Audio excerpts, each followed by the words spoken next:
Asmat Gurubhyo Namaha, Asmat Parama Gurubhyo Namaha, Asmat Sarva Gurubhyo Namaha. Before we start, we always respect all of our teachers. And so we're continuing on with our discussion of Mumuksupadi by Pillai Lokacharya with a commentary by Manavala Mamunigal. And we have gone through the first two prakarnams, which are about the Tiru mantra, Tiru Astakshara mantra, the 8-syllable Narayana mantra, Om Namo Narayanaya, and the Dvaya mantra, Sriman Narayana Charano Sharam Papadye Shimte Narayanaya Namaha.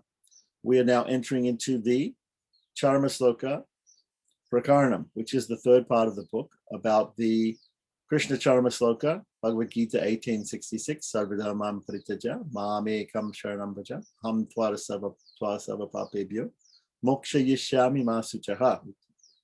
So each section is about a mantra which is longer than the other, and is considered to be an elaboration, just as the Astakshara mantra is an elaboration of the Omkara, the Pranava, the mystic syllable, which is the essence of the Vedas. Similarly, the Astakshara is an elaboration of that. The Dvaya mantra, an elaboration of the Tira mantra, and the Charma Sloka is considered a more elaboration of the one before it, the Dvaya mantra. So we started off with a general understanding of the Charma Sloka, its general meaning. As usual, Pillai Lokacharya, when he introduces a topic, he gives us a general understanding of the topic as a whole. And then he's going to deal with each of the words in each of the different parts of the Charma Sloka. So there are two parts to the Charma Sloka. Just like any sloka or any verse in Sanskrit, normally there are two sections or two parts to it. Sometimes we see verses written in 4 lines, so we take quarter by quarter. Sometimes we see them written in 2 lines, so we take it half by half. Strictly speaking, the verses are half by half, even though we see them written in 4 lines, sometimes because the punctuation in Sanskrit, when we look in Devanagari, will be a dunda and a double dunda, corresponding to the English punctuation of comma and a period or full stop. So at the end of a half verse, you get a comma or you get a dunda. At the end of a full verse, you'll get 2 dundas or a period or full stop. Okay, so let's go into it. I think we left last time at a point where we started to get into the details of what each particular word means in the Charma Sloka. So let's have a look at the main text. The main text is a translation, English translation of Mumuksupadi by a Western scholar who studied in Bangalore under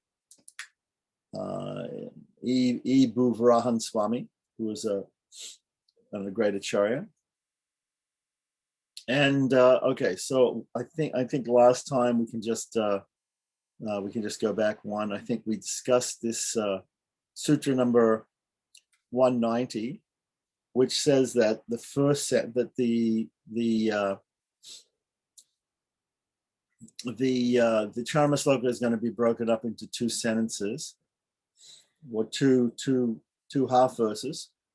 The first verse, it says, Sutra 190 says the first sentence has 6 words. So we have Sarva Dharman is considered one word. Sarva Dharman, it's a compound word. Sarva Dharman, Prityaja, Mam, Ekam, Sharanam, Braja. So that is 6. There are the 6 words. Okay. So,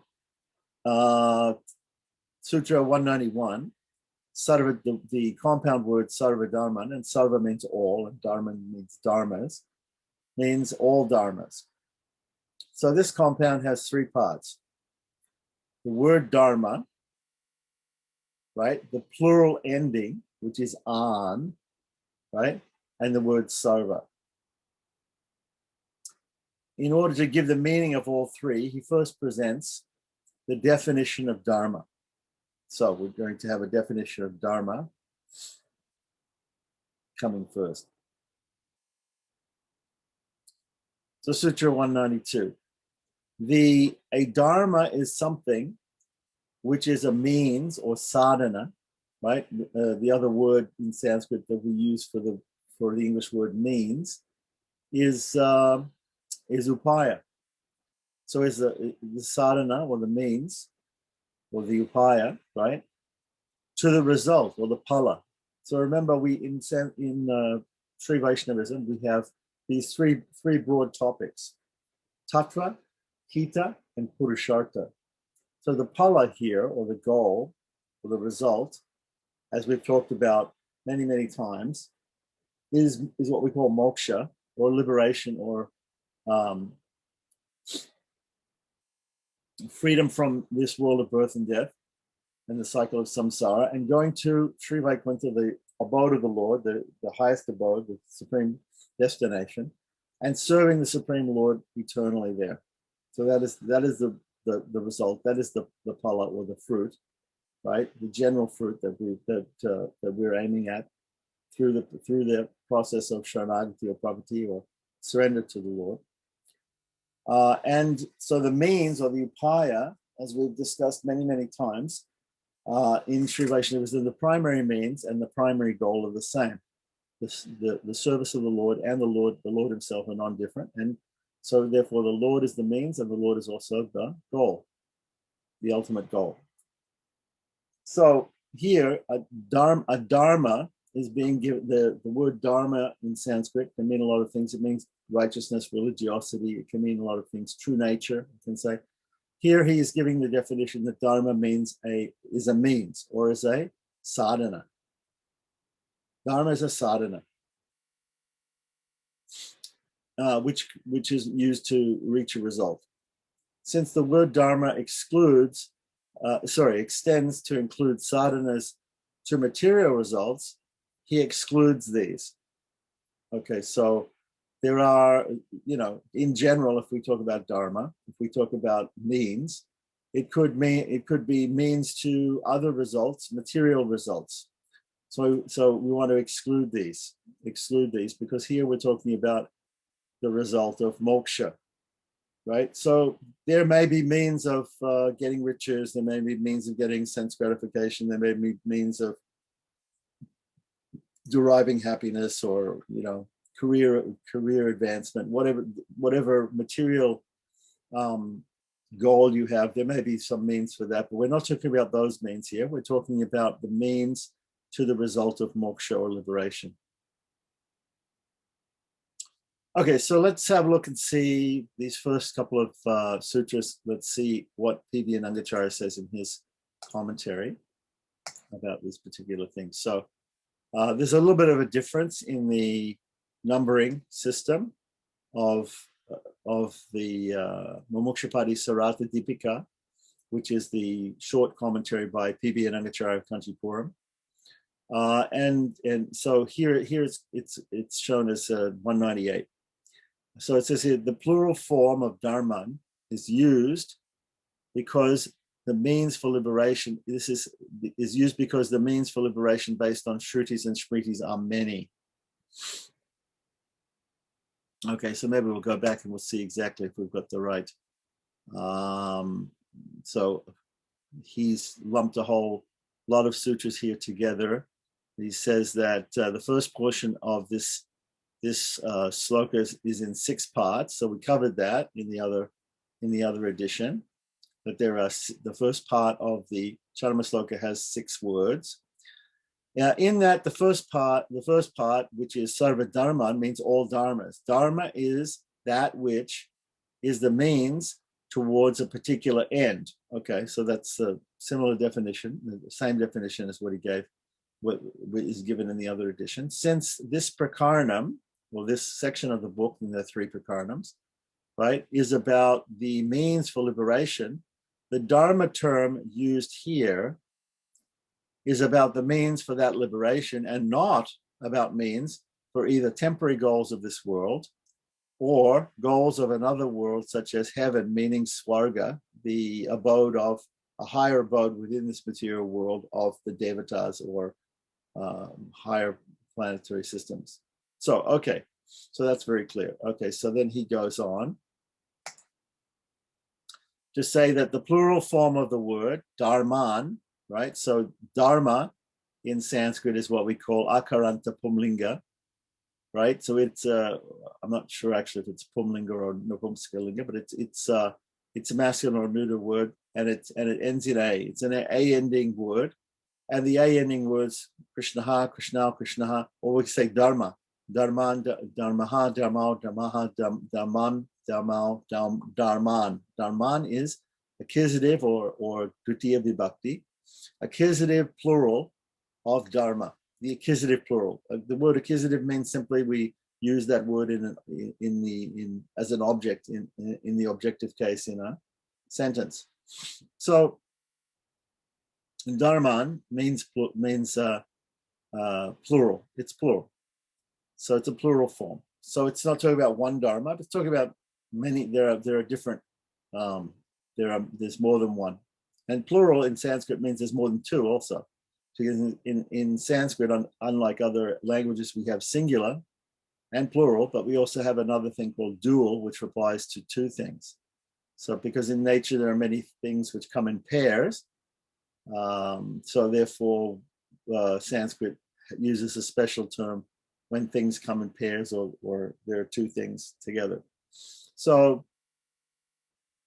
it's a plural form. So therefore, it means more than two. There are more than two of these dharmas. Okay, so the plural form of dharma is used here because the means for liberation based on shrutis and smritis are many.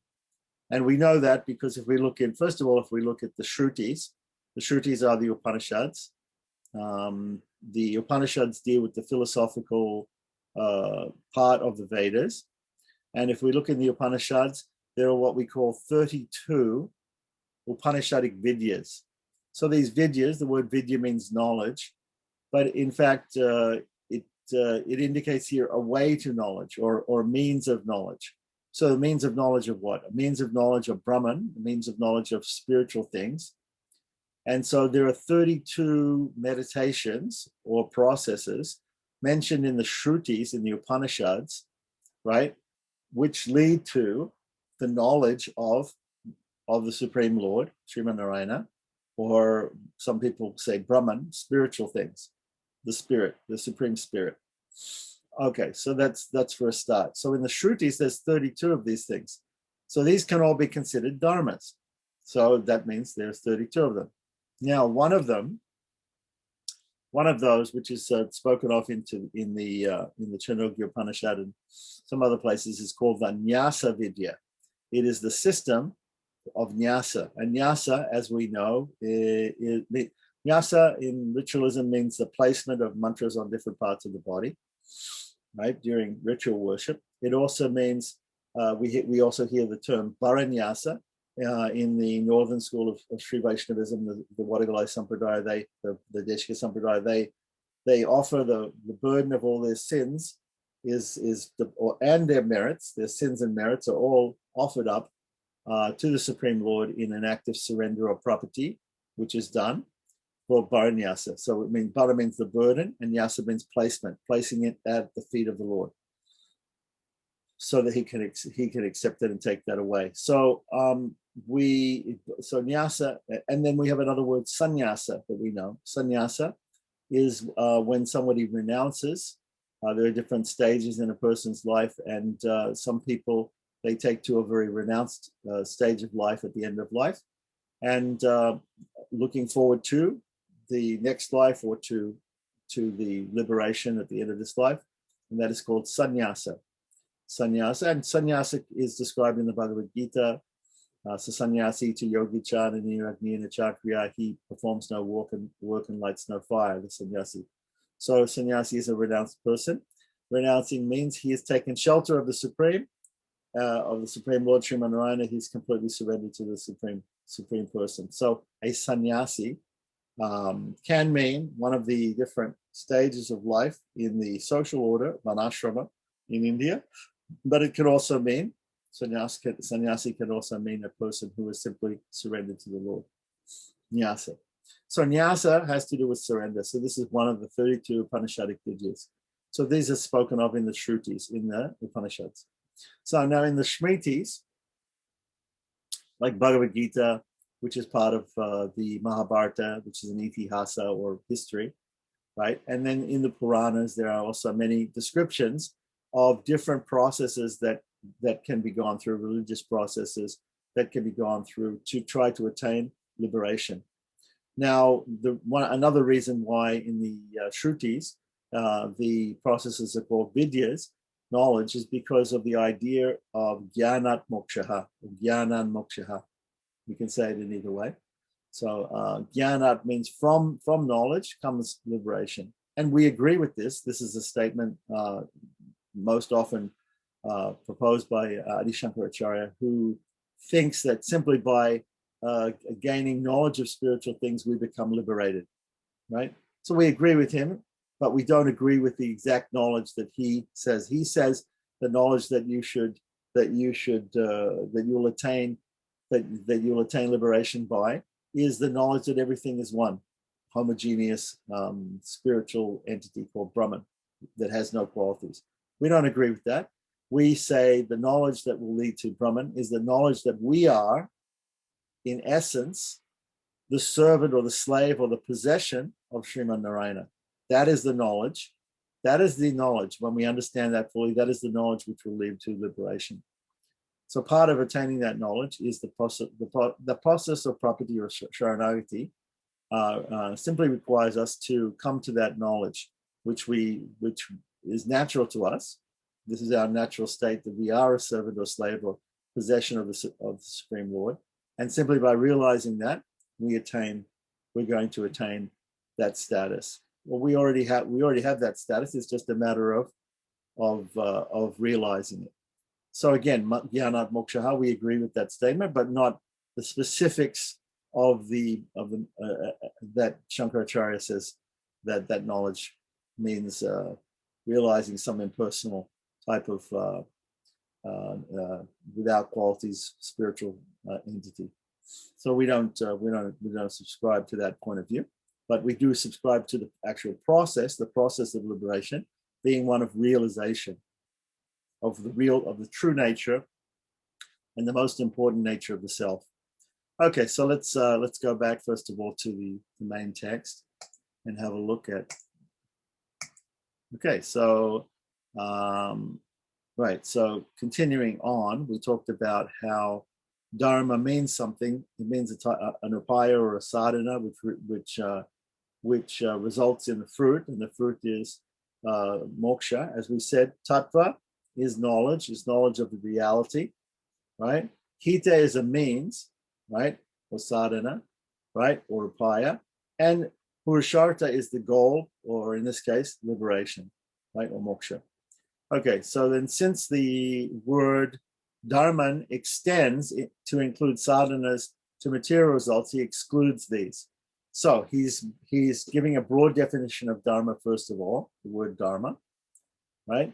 And now he's contracting that definition, being more precise and saying, here in this particular sloka, Lord Krishna is speaking about means to attain liberation and not means to attain any other goal, any other material goal, because all other goals are material.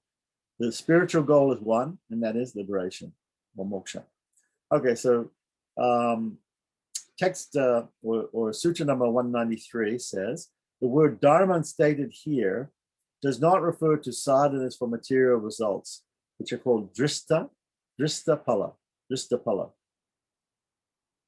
pala means, the word drista means seen. Okay, so drista pala means some result that we might see here in this material world. So, but to sadhanas, right? Sadhanas again, meaning upayas or means, but to means for the goal of moksha, right? Moksha meaning, and our concept of moksha, we can also remind ourselves of the definition of the goals, right? The definition of the goals given in Artha Panchika by Pila Lokacharya, that there are some people who are mumukshus, and this is what this book Mumuksupadi is for. It's for people who are mumukshus, people who are interested in the moksha, which is the eternal service of the Supreme Lord in Vaikuntha. And then there are people who are kaivalyartis, people who want a type of moksha or type of liberation, which is isolation and simply self-realization and meditation and bliss of the self without an active relationship of service to the Supreme Lord. That is called kaivalya, or isolation. Okay, that's also a type of moksha according to the southern school of the Tengalai sect of the Sri Vaishnavas, right? And according to it's also a type of moksha according to the northern school. The problem is that the northern school, the Vadagalai, the Deshka Sampradaya, say that is only a temporary state. Now, if it is a temporary state, as we discussed before, it doesn't fulfill all the definition of what moksha is, because moksha is considered to be a permanent state. According to the Vedanta Sutras, in the very last sutra of the Vedanta Sutras by Badarayana or Vedavyasa, there's a statement, no return, no return. That's the very last sutra of Vedanta Sutras. Vedanta Sutras are broken up into 4 chapters, right? The 4 chapters basically are about what is Brahman, what is the Supreme, what is not the Supreme, the means of attaining Supreme, and the goal of attaining the Supreme. So at the very end of the 4th chapter, which is about the goal, which is liberation, the very important sutra comes last. It says that once having attained moksha, one never falls from that. One never comes away from that. Once having attained liberation, that liberation is permanent and forever. So it may not be a thing that we have attained before, because if we attained this before, we would never have not have it. We should never be here in this material world if we had attained that state at any time in the past. So it will be something that we attain, and then once we attain it, there is no possibility of not having it or not attaining it going forward.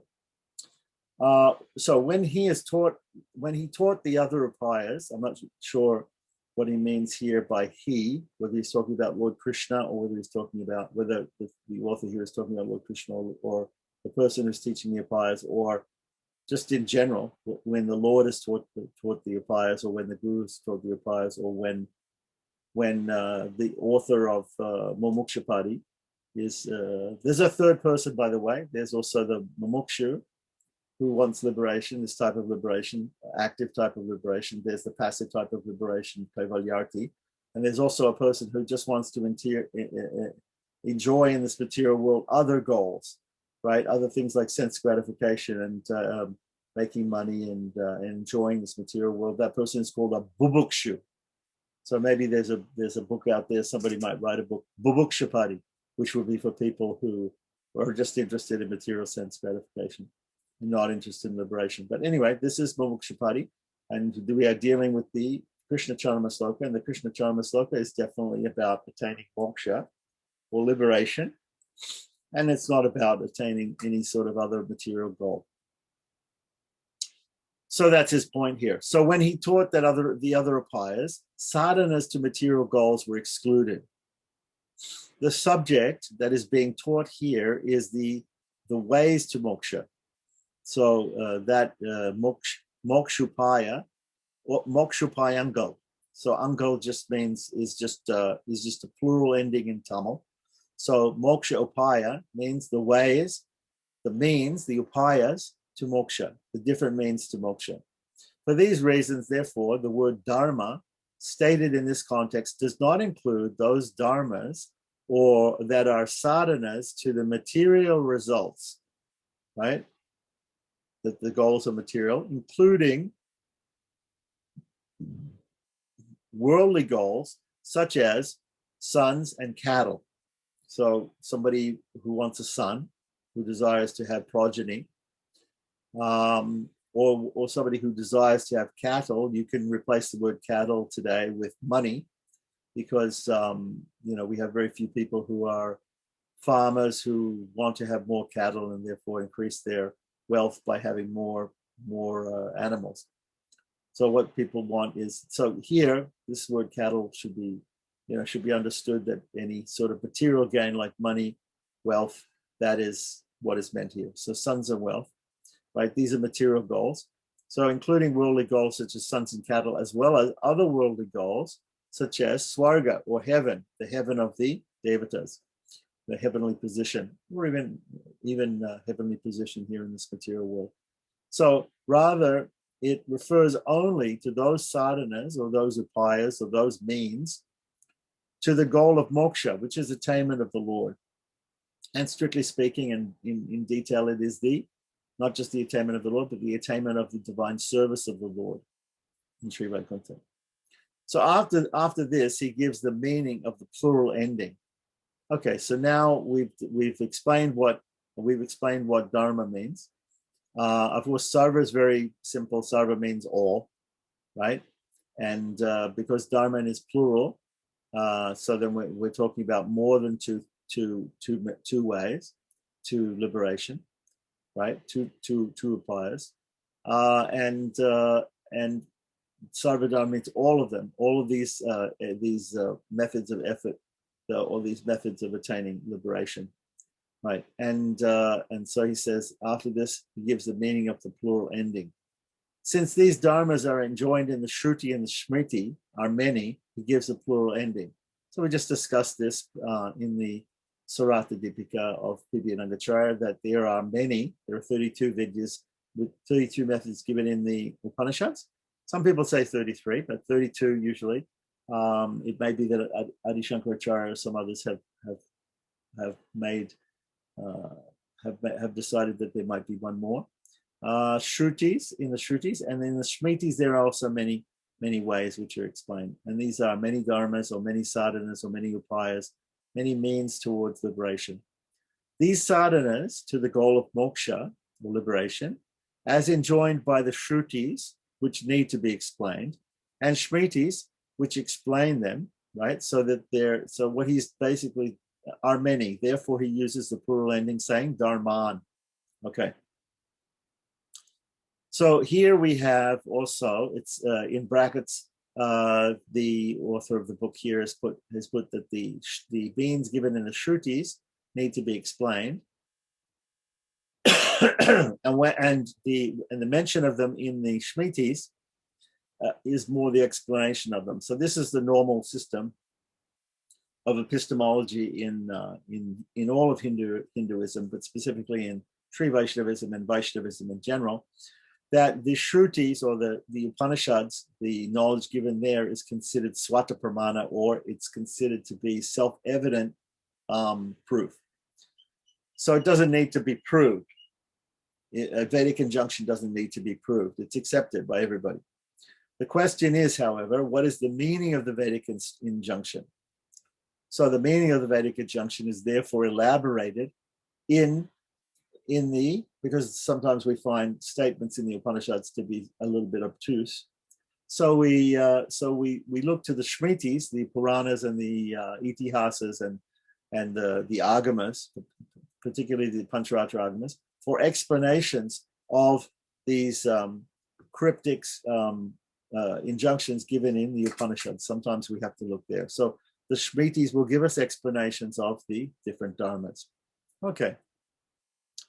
So the next question would be, since we've understood the meaning of the word dharma, we understood the meaning of sarva, meaning sarva means all, right? It's very obvious, so it's not mentioned here. Sarva means all. And dharman, we know that it's plural, right? It's more than two. And it's been explained that it's only the means to moksha and not the means to any other thing. So now the question is, can we elaborate on that? Can we elaborate as to what these different dharmas or sadhanas or upayas or means to moksha or liberation are? So in text 195, Sutra 195, he says, these are things like, and he gives the examples. 1, 2, and 3 are Karma Yoga, Jnana Yoga, and Bhakti Yoga. So we've heard this before. In the Bhagavad Gita, the Lord describes Karma Yoga first, then he describes Jnana Yoga, then he describes Bhakti Yoga. Before we come to the Charma Sloka, which is in the last chapter of the Bhagavad Gita, and which is the Lord's final instruction. Charma means final or ultimate instruction, right? he describes these other means. These other means are Karma Yoga, Jnana Yoga, and Bhakti Yoga. Okay, so these are the first three mentioned in the list. The fourth one is knowledge of the secret of the Lord's incarnations. This could also be a method or a sadhana, right? That when the Lord comes in the Bhagavad Gita, he describes when he comes, when he descends as an avatara into this world, and he says, he gives the definition of an avatar, that paritranaya sadhunam vinashaya chiduskritam dharma samstapanataya sambhavami yuge yuge. I appear, sambhavami yuge yuge. A millennium after millennium or time after time, I appear. And what are the three reasons I appear? Paritranaya sadhunam. Sadhunam, the good people or the godly people, I protect them. Vinashaya, I vanquish the duskritam, the duskritas, the people who do bad actions, or the ungodly people. Yeah, duskritas, duskritis. So paritranaya sadhunam vinashaya duskritam. Dharma samstapanataya. I establish dharma. I establish dharmas. Right. So the Lord, when he comes, he establishes dharmas. Like in the Bhagavad Gita, the Lord came and he established, by singing the Bhagavad Gita, by saying the Bhagavad Gita, explaining the Bhagavad Gita, he's explaining Karma Yoga, Jnana Yoga, and Bhakti Yoga. This means he's establishing these dharmas. He's giving these dharmas to us in order for us to follow these dharmas and to attain liberation by following these dharmas. Right. So all these dharmas are being given by the Lord. So these are the knowledge of the secret of the Lord's incarnations that comes when the Lord appears. When the Lord appears in every incarnation, he does these things. This is a definition of a avatar incarnation. So number 5, knowledge of Purushottama. Purushottama, the word Purushottama, Uttama means the greatest, Purusha means person, the greatest person. Nature, the knowledge of the nature of the greatest person. So if we fully understand the glories of God and the greatest person, this is also a means to liberation. Number 6, living in holy places. Just simply by living in a holy place, and of course, every place is holy in the sense that every place in this material world, or any place, even in the spiritual world, is created by God, and therefore everything in one sense is holy, but specifically the places of the Lord's pastimes when he comes in his different avatars, and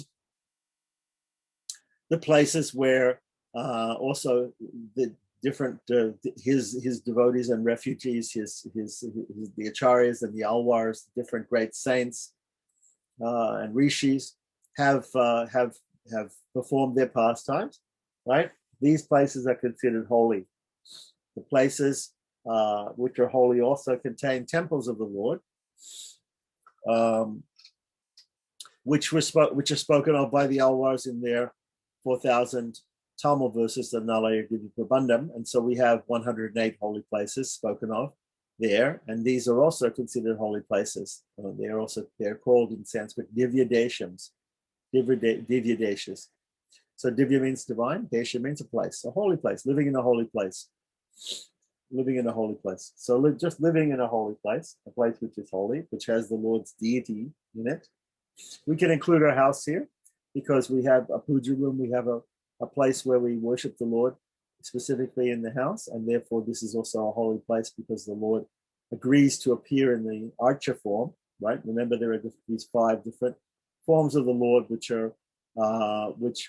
we can worship. Paravyuha, Vibhava, Antaryama, and Archa, the Archa form being the deity, which is the most accessible to us in the form of a Murti, Vigraha, or Salagrama that we keep in our puja room or in the temple.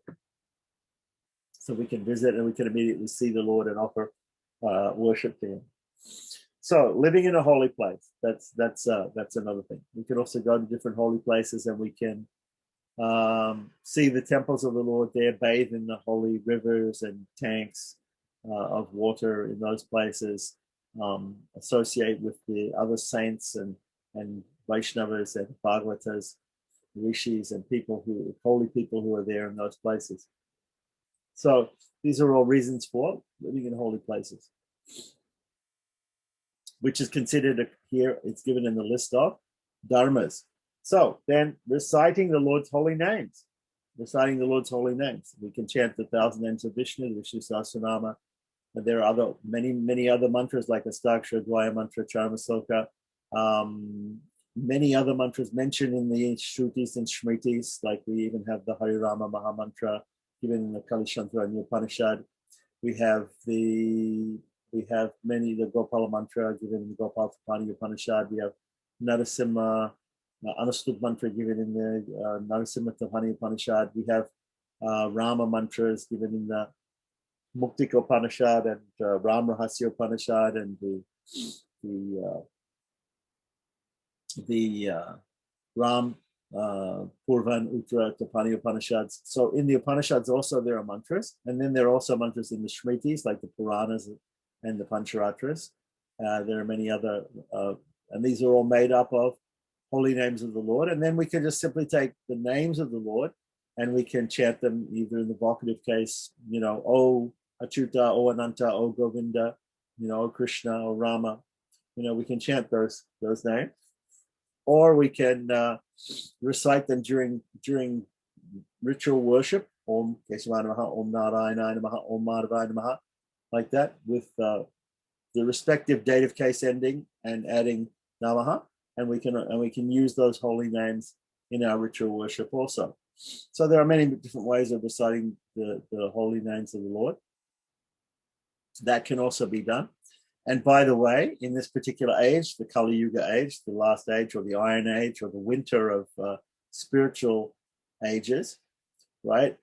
This chanting of the holy names is considered to be also very easy and very effective and an efficient method of liberation, right? And that is stated in the scriptures as to be the dharma of the age, of the particular age, the Yuga Dharma.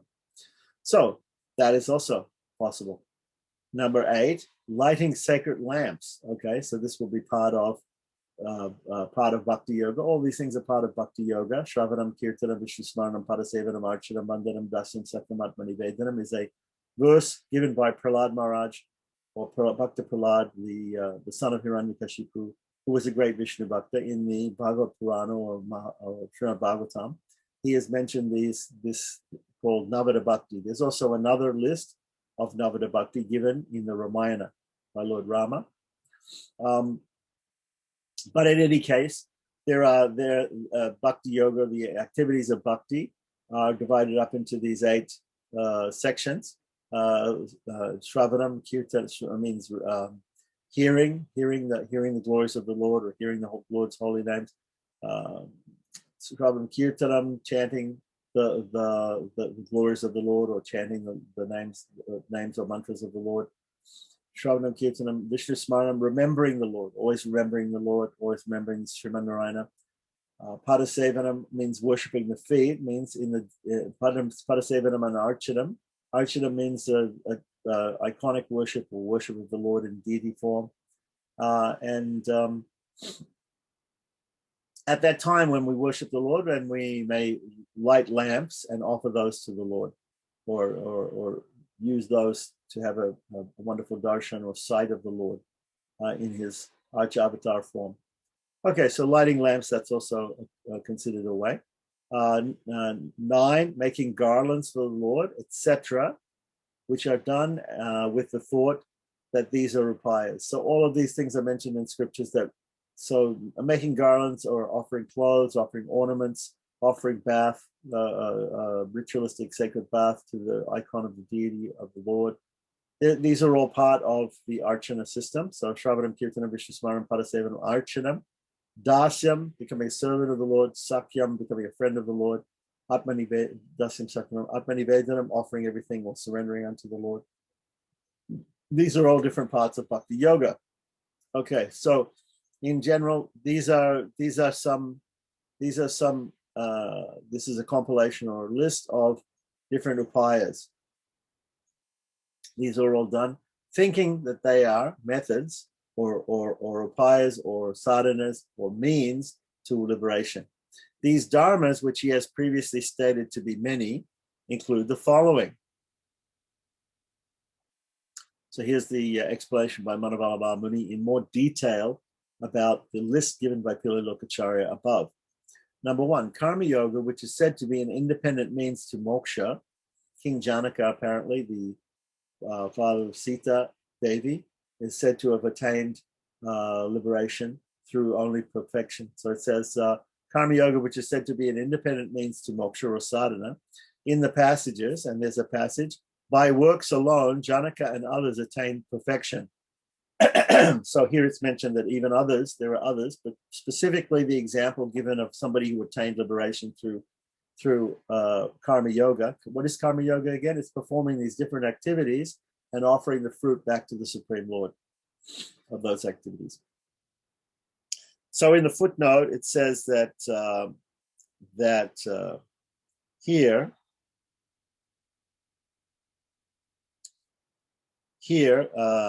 this is a quotation from Bhagavad Gita 3:20, that by works alone, Janaka and others attain perfection.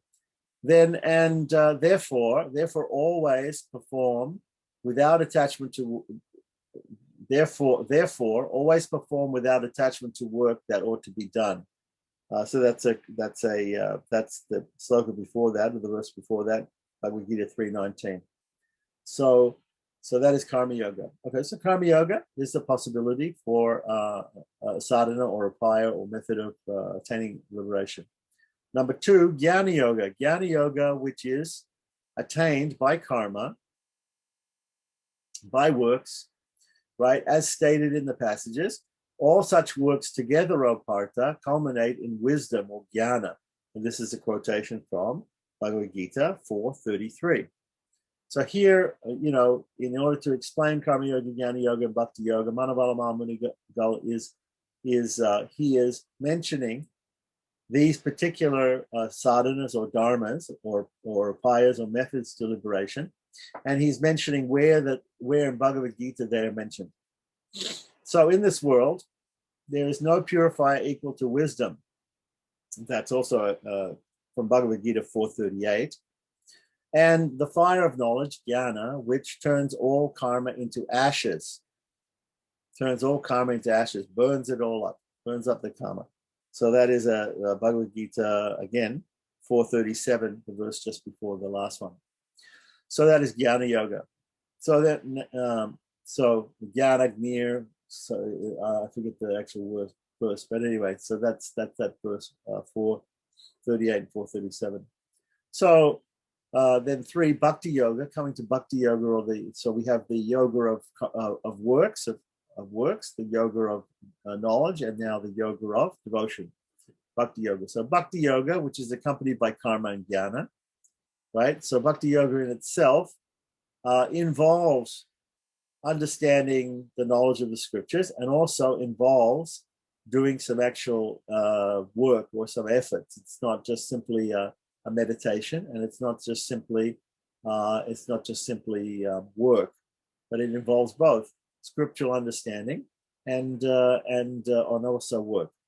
So, as stated in the passages, by unswerving devotion, bhakti, I can be known, and this is a quotation from Bhagavad Gita 11:54. And be me-minded. That's an interesting statement. Think of me. Always think of me. Right, so Lord Krishna, in a couple of places in Bhagavad Gita, he says, "Manmana bhava mad bhakto." Always think of me. Bow down before me. Majiji mam nas guru. So be devoted to me. Thus you will come to me, he says in Bhagavad Gita. So that's a quotation from Bhagavad Gita 9:34. Be me-minded, devoted to me. So Karma Yoga, Jnana Yoga, Bhakti Yoga, they've been discussed here. And the next thing is knowledge of the secret of the Lord's incarnations. So this is declared to be a way to first destroy all obstacles, right? In Sanskrit, the word obstacle is the word is virodhi. These are obstacles. So whenever we have a goal, we have a method of attaining the goal, but there are also, we have to watch out for these virodhis or these obstacles in the path of the goal.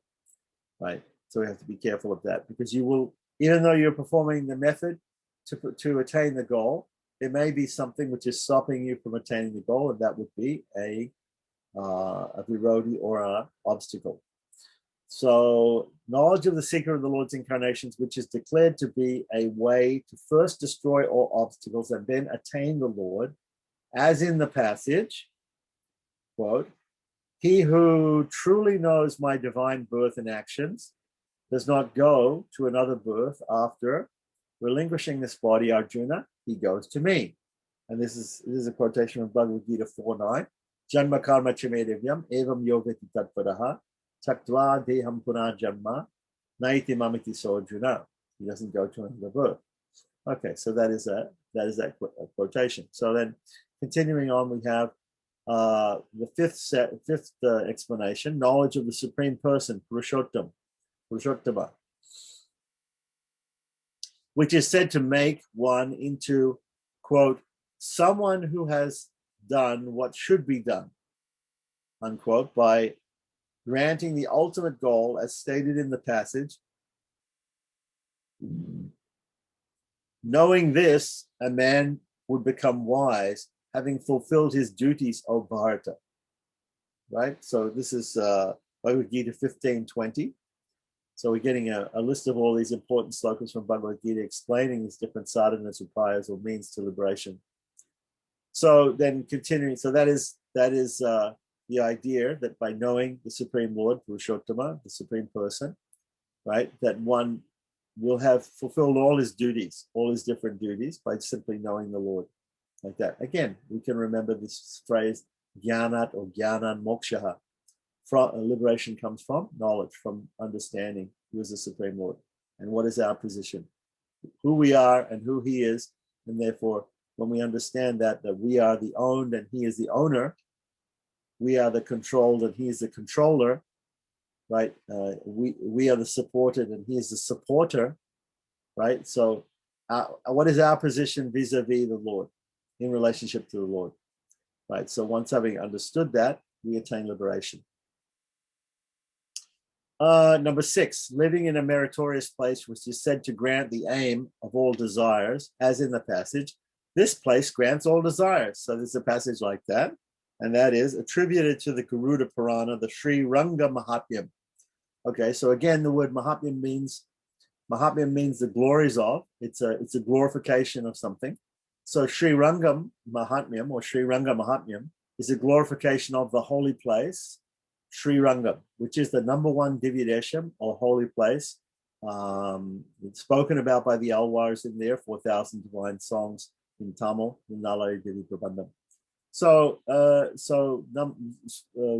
Sri Rangam is definitely a holy place. It's accepted as a holy place, not just in the Divya Prabandham, but also apart from that, there is the biggest temple of the Lord in the world, and the most elaborate worship goes on there, and the greatest population of Vaishnava Prapanas and devotees, Bhagavatas, Bhaktas is there in Sri Rangam.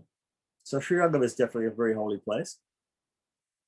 And just by living in that place, it is said that one will attain liberation like that. So there are other places like Mathura, Ayodhya, Vrindavan, Chitrakuta. There are many places of the Lord's, Ahobilam. There are many places of the Lord's pastimes and leelas in this world.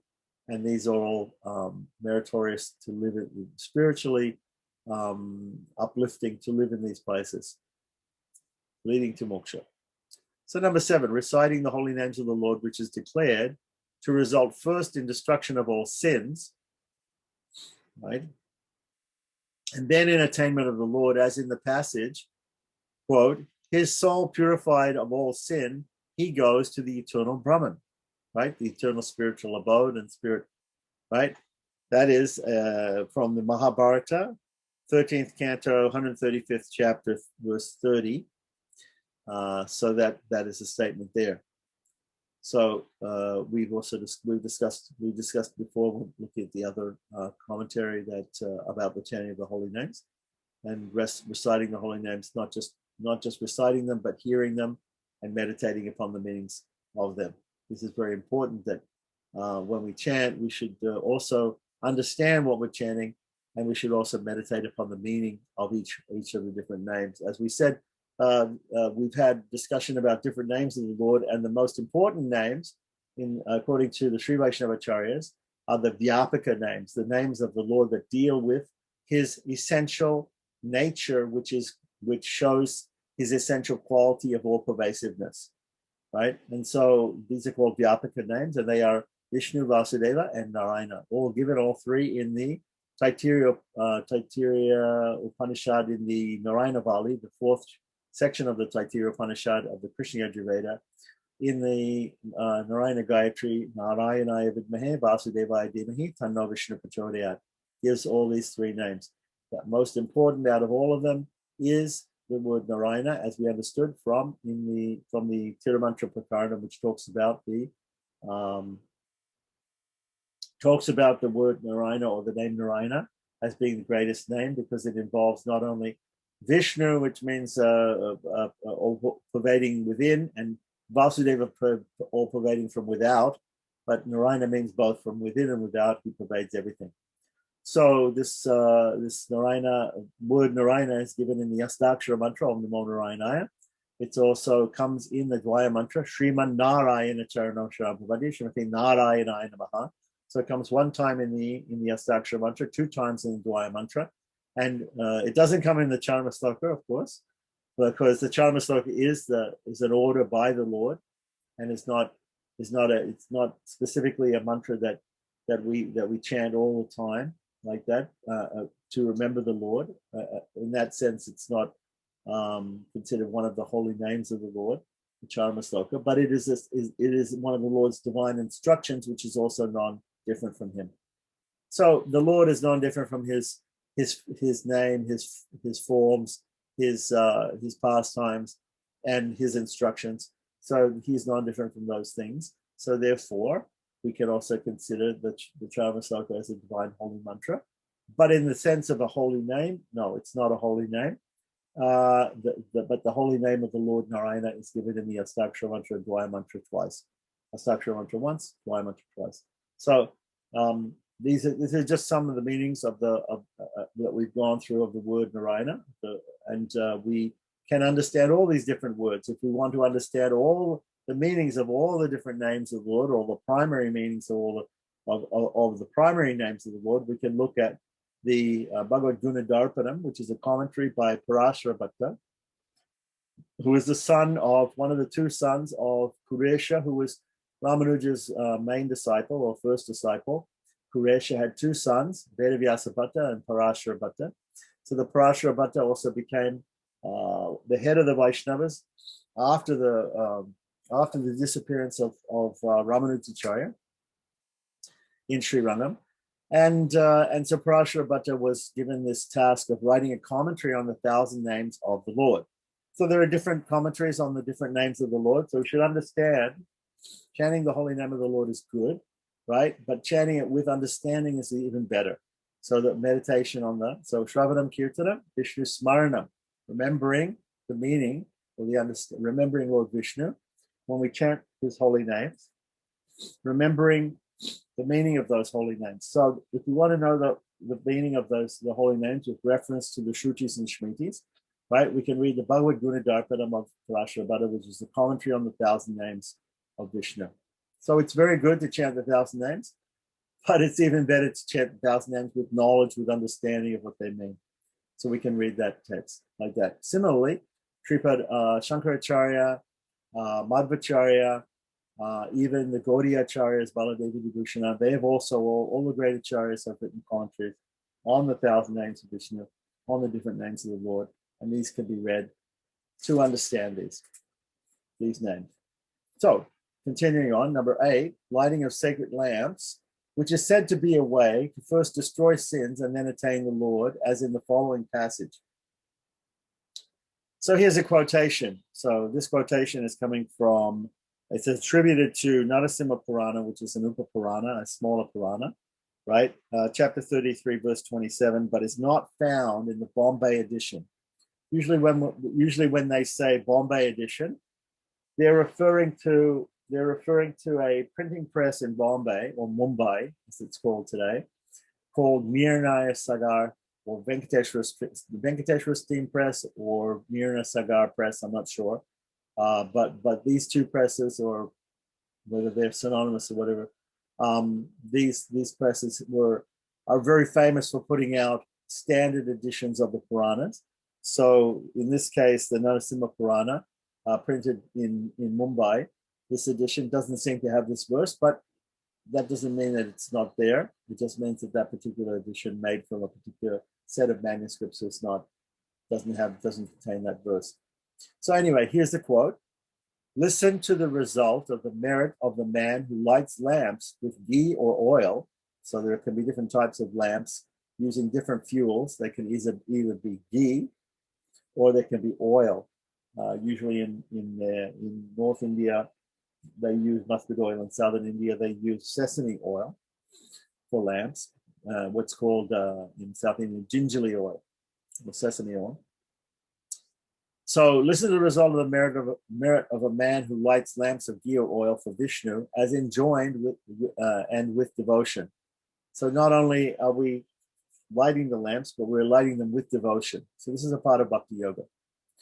Bhakti meaning devotion. With all his sins destroyed, he rises to Vishnu's world on a shining chariot and with the countenance of 1,000 suns.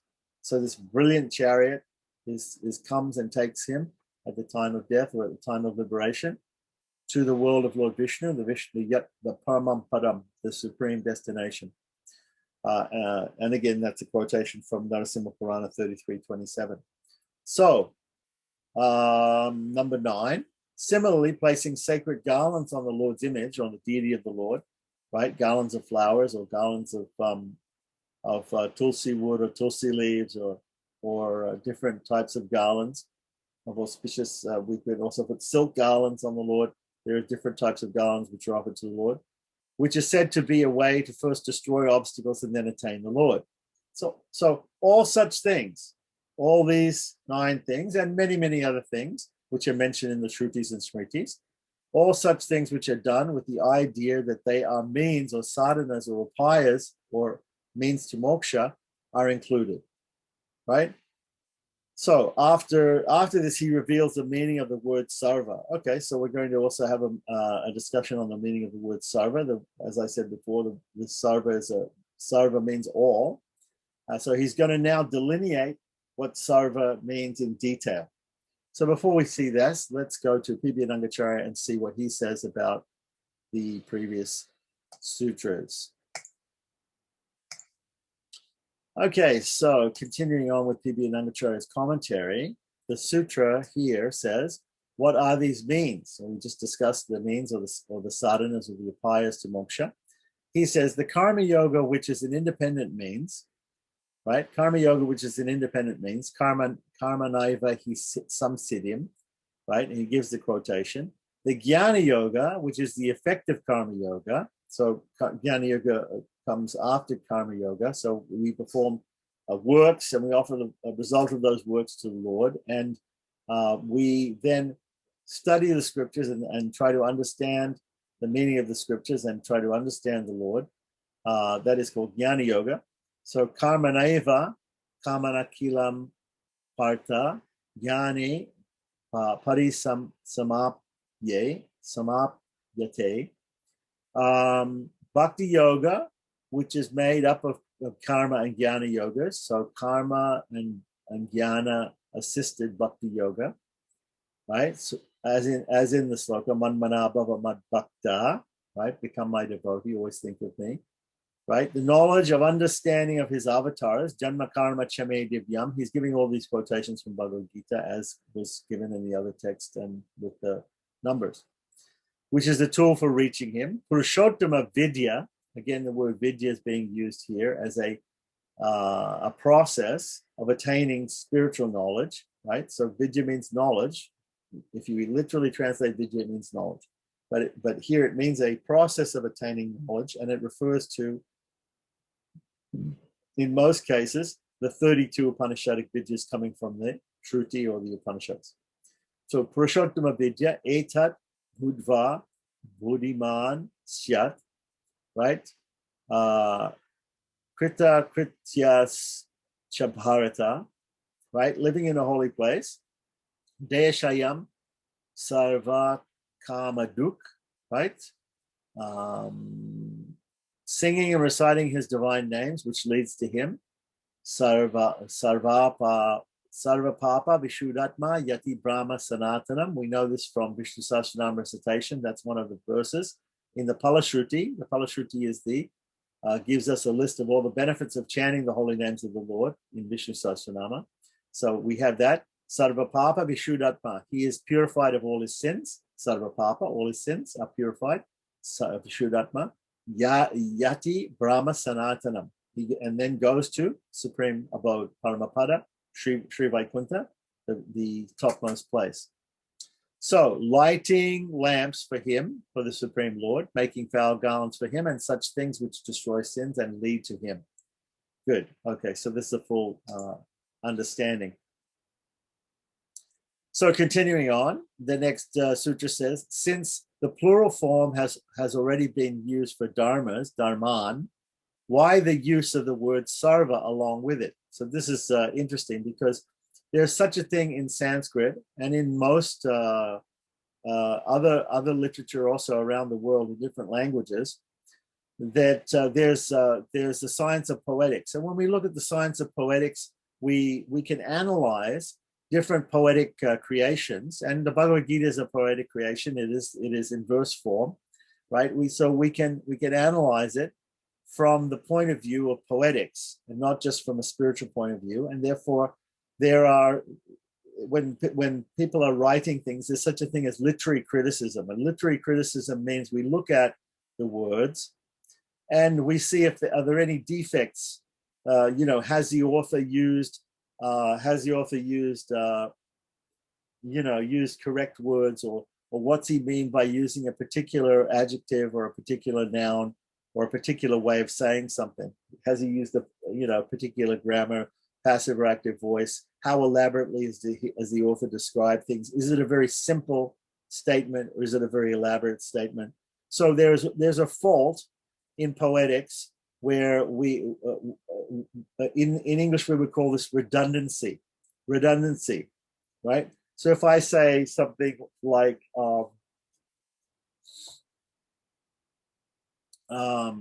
if I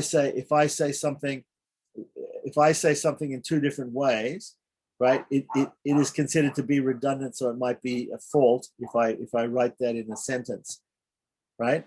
So here's the point. So we have sarva dharman.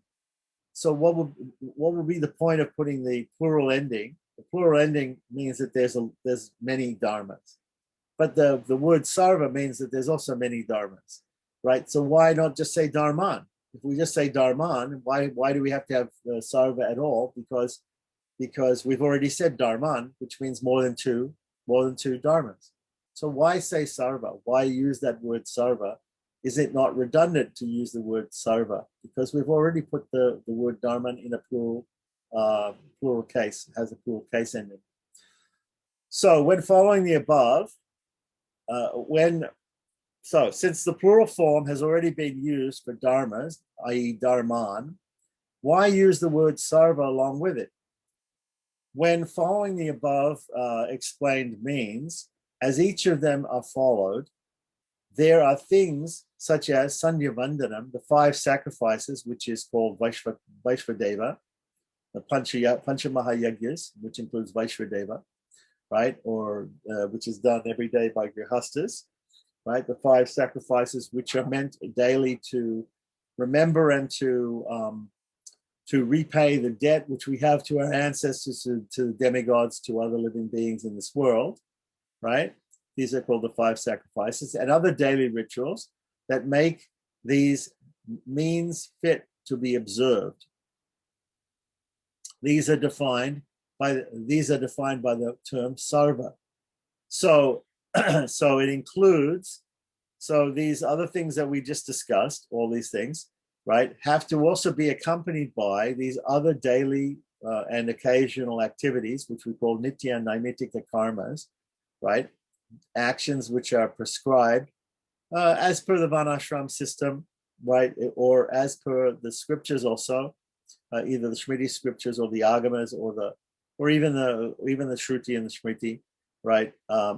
There are rules that we should follow, where these are compulsory actions that go along with all these other things like chanting a holy name, living in a holy place, lighting lamps, offering garlands, doing karma, jnana, and bhakti yogas, getting our knowledge of Purushottam, and etc. All these different things. Thinking about the different avatars of the Lord and their leelas, meditating on those. These are all in addition to these daily and occasional activities that we must serve, which we must do in accompanying those things. And therefore, that is why we use the term sarva, because it includes all of these. It's a grab bag of all these different details, or angas, or parts to the way we live our lives and do these particular activities. So let's see again what it says about this in the main text. So the daily text or Sutra 196, the daily obligatory duties, Nitya Karmas, right? We could also say the Naimitika Karmas, which come occasionally, which provide qualification for these particular sadhanas when one performs them, are referred to by the word sarva. So here he's making a distinction between the dharmas. So the things we just got, the list we just got through talking about, all of the things that we just, all of the different upayas to liberation are called dharmas. They are dharmas, right? They're upayas. They are means to liberation. But along with them, right, come these ancillary or these angas, limbs of these dharmas. You know, for instance, when we do archana, worship of the Lord, that's a form of bhakti yoga, but part of archana means we have to purify ourselves by taking bath, wearing clean clothes, wearing tilak, doing achamana, doing pranayam, doing buddha shuddhi, all these things before we actually get to the worship of the Lord in his iconic form, in his avatar. So these are all the details. These are all the details that go along with it. We also have to perform the Sanyavandanam to be purified, to be able to perform the other rituals. The Vaishvadeva, all these other things which go along. So these are subsidiary or ancillary acts that go along with all these other dharmas or these other things. These are the details. So the daily obligatory duties, nitya karma, such as sanyavandana, etc., which provide qualifications, yogyata padaka, yogyata padaka, right? The basis of doing those other sadhanas. For these particular sadhanas, right, or means or upayas, means to liberation, when one performs them, are referred to by the word sarva. So that's what we mean by sarva. So that's why it's not redundant to use sarva and dharman. Dharman meaning plural dharmas. So we've listed the dharmas. So what is sarva? Sarva means with the ancillaries. So not only these means to liberation, the dharmas, these paths of self-effort, right, leading to liberation, but also all the ancillaries that go along with them. So it's not a simple act of simply chanting the Lord's names or worshiping the deity of the Lord or residing in a holy place or meditating upon the leelas of the different avatars of the Lord, or doing or learning the secrets and the knowledge about the Supreme Person, or all these things which are mentioned, right, include all these ancillary things that have to be done. So nitya, naimitika, and all these different karmas that we have to perform. The various individual sadhanas referred to, individual sadhanas or means, right, are referred to in the plural by the word sarva, modifying the word dharma. Modifies the word dharma. So the dharma gives us the general means. These are general means. These dharmas are general means to liberation. But the specifics or the details are given when we add the word sarva, meaning all. When one performs these sadhanas or these upayas or these methods of liberation, the daily obligatory duties, nitya karma, such as the twilight worship, sanyavandana, which is performed 3 times a day at morning, at sunrise, noon, in the middle of the day, and evening, twilight or dusk, right? These are what we call sannyas. The meeting of the night with the day is the dawn. The meeting of the forenoon and the afternoon is noon.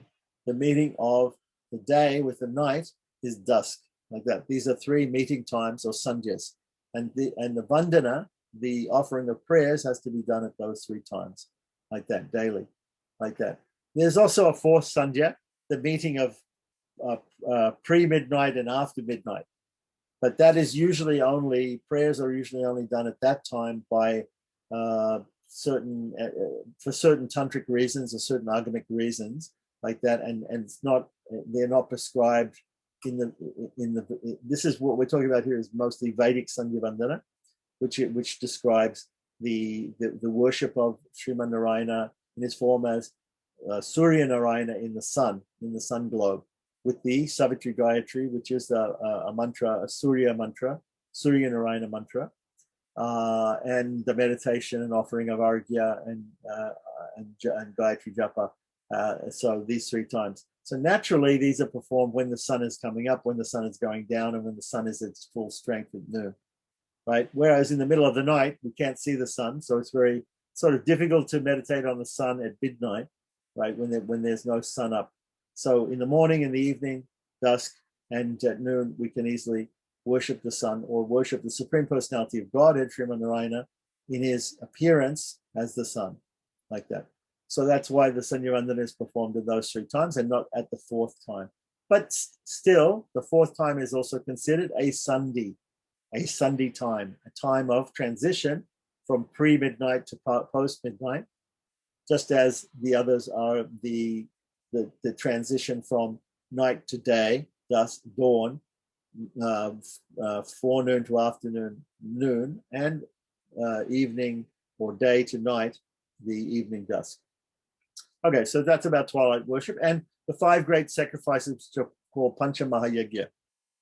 Pancha Mahayagya means that there we have rishis, we have human beings, we have animals, plants, we have all these different entities in this world, our mother, our father, all these different people that we owe a debt to as soon as we're born, right?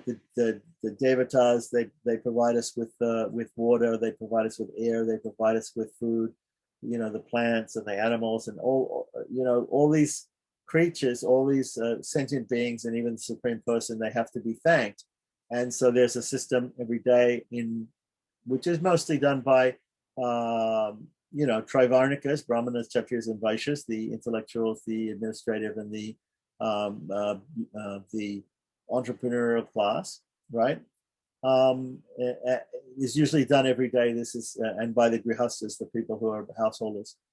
They usually perform these ceremonies to thank these. And then these five sacrifices are required for all twice-born males, right? So if you're a twice-born male, if you've gone through the Upanayana Samskara or the Sacred Thread ceremony, and therefore you are doing the Sandhya Vandana, you are chanting the Gayatri Japa and doing the Arghya, Surya Arghya 3 times a day. Then you also have to do this Pancha Mahayagya. The Pancha Mahayagya is we are thanking these different living entities. And who are they? They are the ancestors, the Pitris, the Devas or the Devatas, the demigods, the sages, the rishis, the guests, right? A guest who is invited to come and eat at the house, Manusha or Atiti, right? And also all the different creatures of this world who are called bhutas, like that. Sometimes the word bhuta has a different meaning and it means ghosts and spirits, but here in this sense, the word bhuta means all living beings that exist, all sentient beings. So we have to offer our thanks for them helping us in our life, and we are born in debt to all these different beings, and therefore we have to perform these Pancha Mahayagas daily. So it's a whole, to get into the details of Sandhya Vandanam, Nitya Karmas, Naimittika Karmas, occasional duties and things like this. These are all dealt with in the Shritis and the Puranas and the Agamas. So we don't have to go into it here. And to a certain extent, some of it is defunct today because there are not many people who are strictly following the Varnashrama system. where the Trivarnikas, means the three higher classes, the Brahmanas, Kshatriyas, and Vaishyas, males, are doing these duties. So even in India today, we'll find that very few people are doing these duties strictly. But at least, some people are continuing to do the Sandhya Vandana. Very few people are doing the Pancha Mahayagya and other Nitya Kriyas and Nitya Karmas. So, which makes one qualified, Yogya. So above we had Yogya Tapadika. Yogya Tapadika. So the word Yogya or Yogyata means being qualified, becoming qualified. So these things have to be performed, otherwise one's not considered qualified to perform these other sadhanas, which were mentioned. So here we have the first indication that these sadhanas are not for everybody, because specifically these in the material Varnashram system, right? This ancient social system, right, mentioned in the Shmitis, like that, it specifically singles out the males of the three higher classes to do these particular duties. So first of all, you have to be male, you have to be part of the these three higher classes, and then you actually have to do these duties. So, and then what it's saying is, then you become qualified to do any of these other things, like all these other dharmas which were described previously, depend upon the qualification of being male and being Trivarnika, a Brahmana, Kshatriya, Vaishya, and actually doing those things, and actually doing the ancillaries, doing the different tasks and Nitya Karmas like Sandhya Vandana and Panchamaya Yajna, which make you qualified for Karma Yoga, Jnana Yoga, Bhakti Yoga, for all these other sadhanas which were mentioned in the previous sutras. So right there and then, 99% of the people today who are not doing these things, even if they may be, males, and even if they may be born in, or they may classify themselves in these particular classes, right? Still, if most of them, and even though they might be in those things, they're not following those things today. So right there and then, 99% of the people today don't qualify for all those dharmas. So this is the first thing. If people say to you, okay, so there's so many ways to attain liberation, there's so many dharmas. It's explained in Mumuksupadi. There are so many dharmas. There's so many ways to liberation. Okay, fine. There's Karma Yoga, Jnana Yoga, Bhakti Yoga. Shastras say you can follow all of these. These can lead to liberation. Look at Janaka. He did Karma Yoga, he became. But Janaka was also doing Sandhya Vandana. He was also doing Panchamahayagya. He was also a king. He was a Kshatriya. He was a Trivarnika. He was male. These are all the qualifications that have to go along with these things. So right there and then, do you qualify? Right? Are you a king? Are you male? Right? Are you following the Sandhya Vandana and the Panchamahayagya? Are you then we can say, okay, you're qualified for Bhakti, for Karma Yoga, Bhakti Yoga, Jnana Yoga. You're qualified then to follow these particular sadhanas. But if you're not doing those things, or if you're not born in that particular, class, or if you don't belong to that particular class by your merits, right? Because we say that it's not just by being born, but also if you're not male, apparently, according to some Shmiti Shastras, you can't do those things, or you're not qualified to do those things. Maybe you can do them. You can sing the Lord's names. You can do Bhakti Yoga. You can do Karma Yoga, Jnana Yoga. But according to the Shastras, some Shmiti Shastras, you're not qualified to do those things. So, which make one qualified for these sadhanas and keep one from becoming disqualified. So it's not only a matter of becoming qualified or being qualified, but it's also a matter of not doing anything that disqualifies you.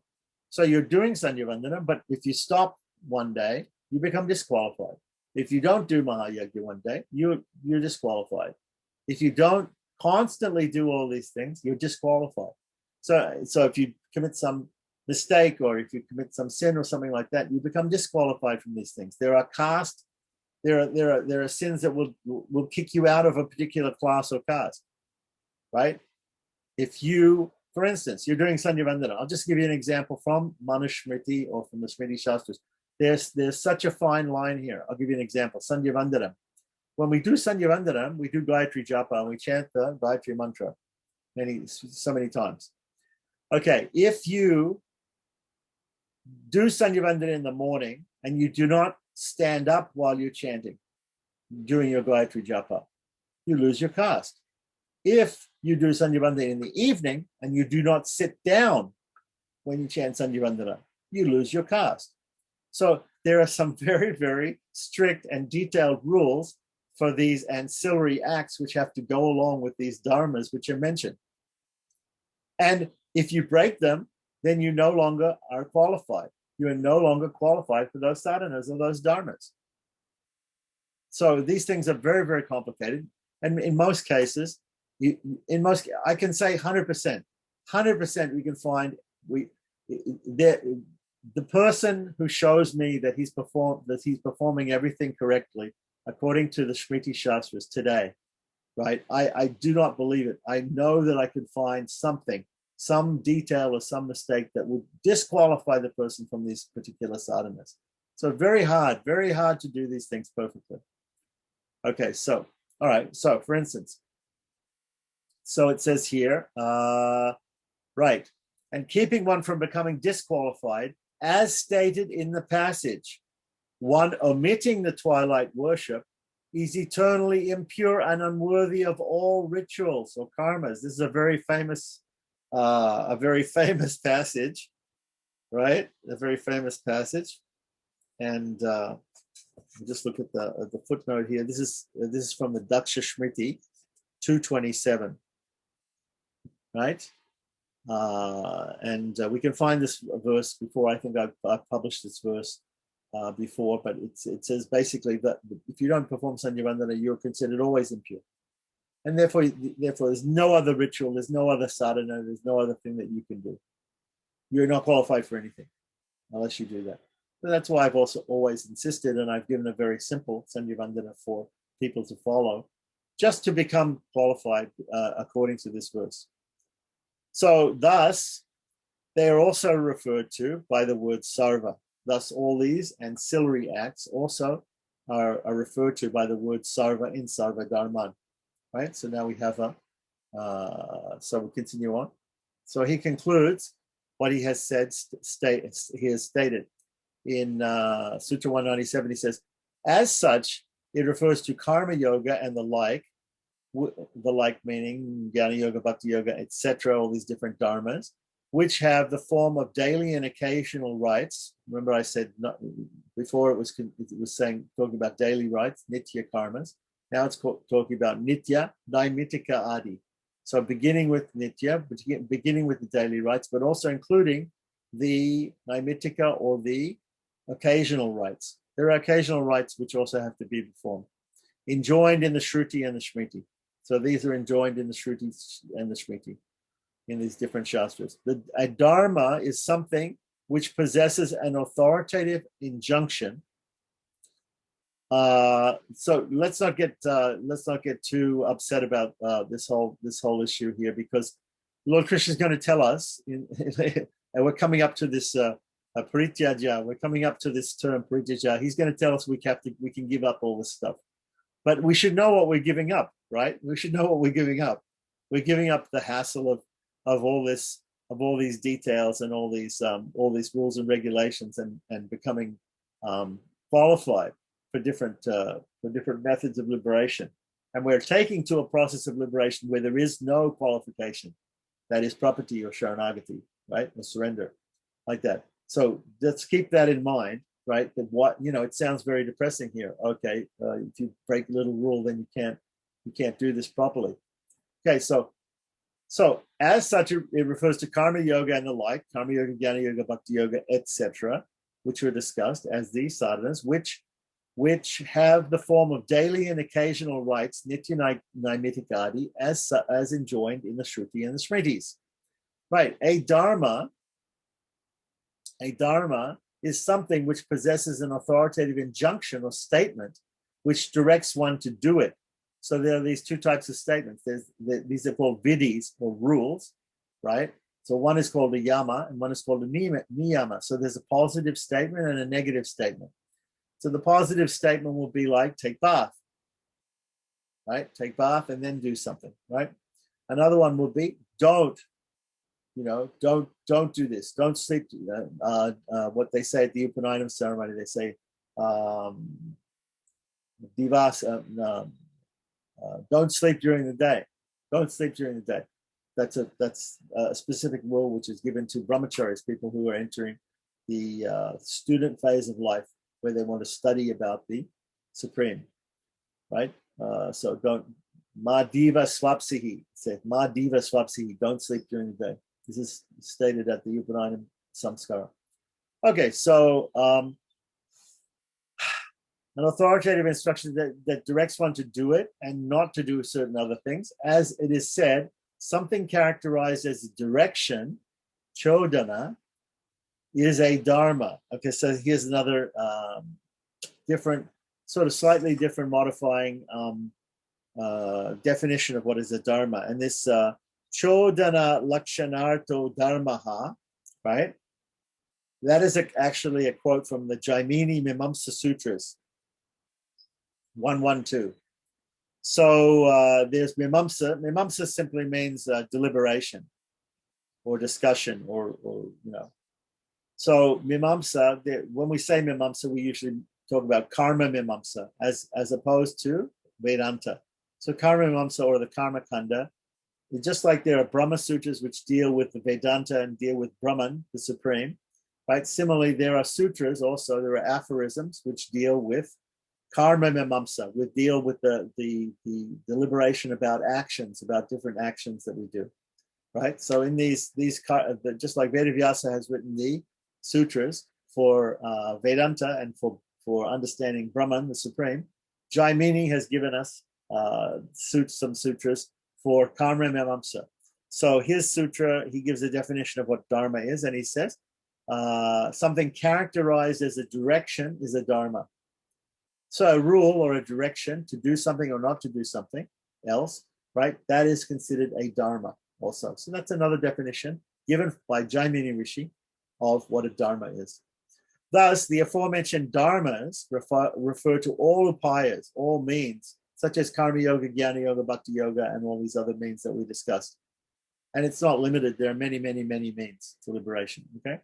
So both main means and subsidiary means, which have been enjoined on the authority of Shruti and Smriti, and which have the form of such things as daily and occasional duties.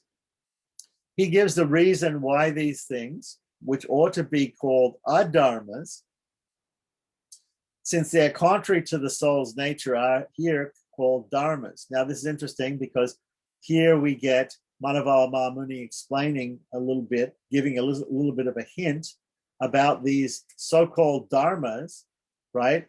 And he's saying that they ought to be called adharmas, right? So in other words, he thinks that all these activities, which are given in the scripture, which are propounded by the Lord, which are told in the Shrutis and Smritis to lead to liberation, he actually thinks that these are not good things. These are adharmas. These are against dharma. These are anti the goal. They're against the goal, and this is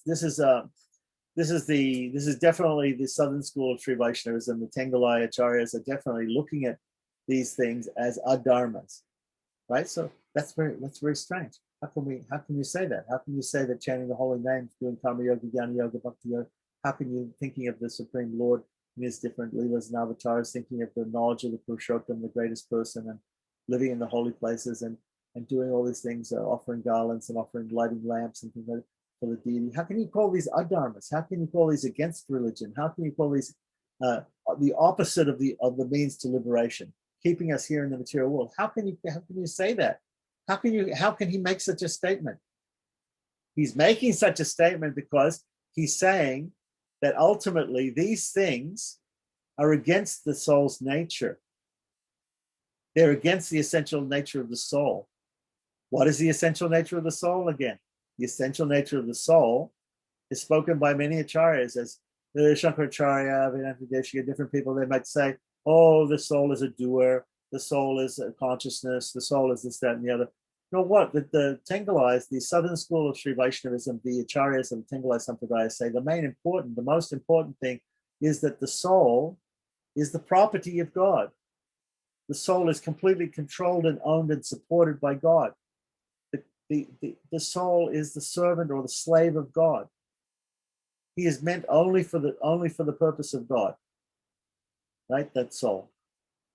All souls, not just your soul or somebody else's soul. All souls, all things are meant for the God. All things are meant for God. God has created everything. It's all His. It all belongs to Him. It's all for His purpose only. Whatever His purpose may be. Right?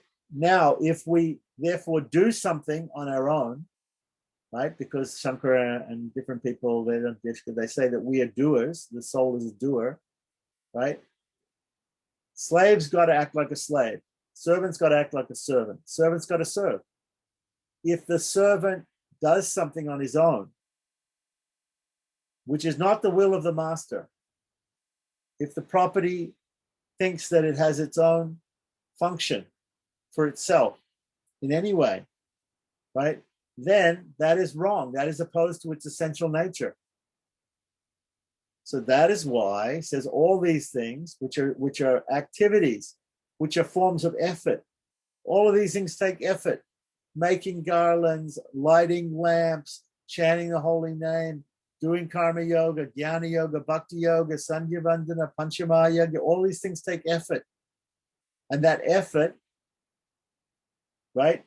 That effort, that self-effort has a tinge. Even if we do it for the Lord, even if we do it solely for the Lord, and we do it only for, even if we do it to attain liberation as a sadhana, like that, or as an ancillary to the sadhana, which all these nitya naimittika karmas, the daily and occasional duties are done, even if we do all those things for those reasons, right, still it involves self-effort, and that self-effort means that I am thinking that I am performing this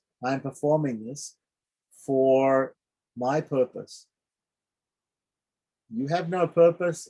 The true nature of the soul is that you have no purpose other than that of the Lord. You are the property of the Lord. You have only one purpose, and that is His purpose, not your purpose at all. So if you say, oh, now my purpose is to attain liberation, that's why I'm chanting Hare Krishna. That's why I'm worshiping the deity and offering garlands and all. That's my purpose. My purpose is to attain liberation. Even if you say I'm attaining Krishna prema, whatever it is you say, like that. My purpose is to do it. If you're doing it for your purpose, right, then there's a tinge or there's a hint of ahankara and mamakara there, of ego, false ego, and I-ness and minus is there. And that is that even that small amount is like a drop of poison in a glass of milk. But milk is beautiful. We can drink the milk. But who will say, I'll drink a glass of milk that has a drop of poison in it? Somebody may say, drink the milk. It's only got a little bit of poison in it. It's only a drop, like that. No. Nobody will drink that milk because even the drop of poison. So this is a drop of poison. This false ego, this slight tinge of egoism, of I-ness and minus, mamakara and ahankara, right? That is there in all these actions of self-effort, all these processes of self-effort, right? So therefore, they're considered to be adharmas. They're adharmas. So we can even say sarva dharman, right? Sarva adharman. It is adharma. So that's Manavala Muni is introducing that idea here. Like that. So this you will not find in the works of Vedanta Deshika or any other acharyas in any of the Vaishnava Sampradayas, or even outside of the Vaishnava Sampradayas. Nobody will consider these dharmas to be adharma. But Manavala Mamuni and Pillai Lokacharya, they understand this.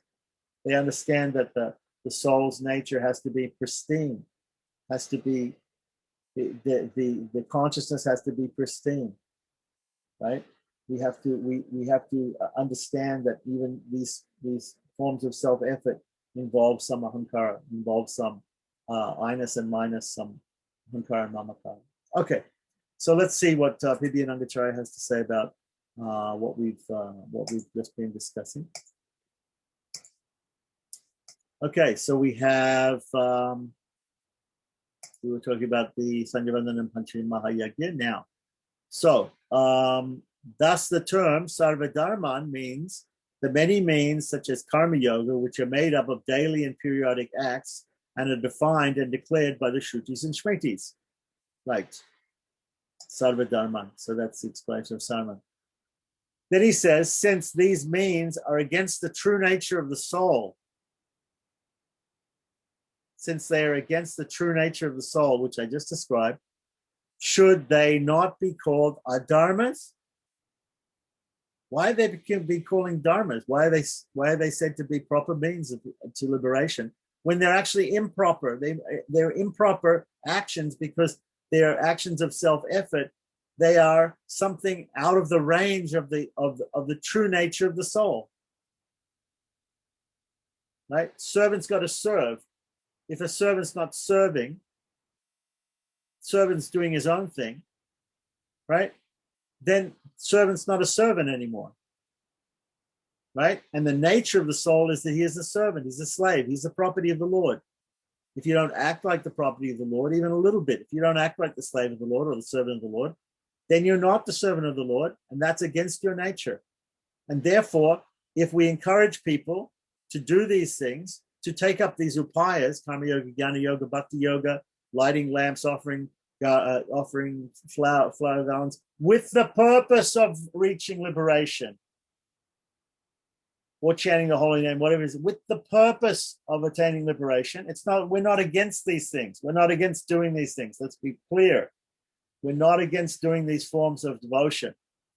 What we're against the mentality that doing them is that those things themselves are going to lead to moksha. Those things are the ways that by which we work or we perform effort, and that effort in itself, that effort is going to lead to moksha. That effort is the sadhana which is going to, or the upaya which is going to lead to liberation. So here he's saying, should they not be called adharmas? Why are we calling them dharmas? We should call them adharmas because they're against the true nature of the soul, as a servant, as a slave, as a possession of the Lord, meant only for the purpose of the Lord. Instead, why are they being called dharmas? Well, that's a good question. That's a very good question. This was said taking into account the fact that Arjuna was confused and thought of that these are dharmas. So why did Krishna use the word dharma here and not say that these are adharmas? He just got through explaining karma yoga, jnana yoga, bhakti yoga to Arjuna. He understands that Arjuna thinks that these are dharmas. So that's why Krishna says, sarvadharma parityaja, give up all these dharmas. He doesn't confuse Arjuna by saying, give up adharma.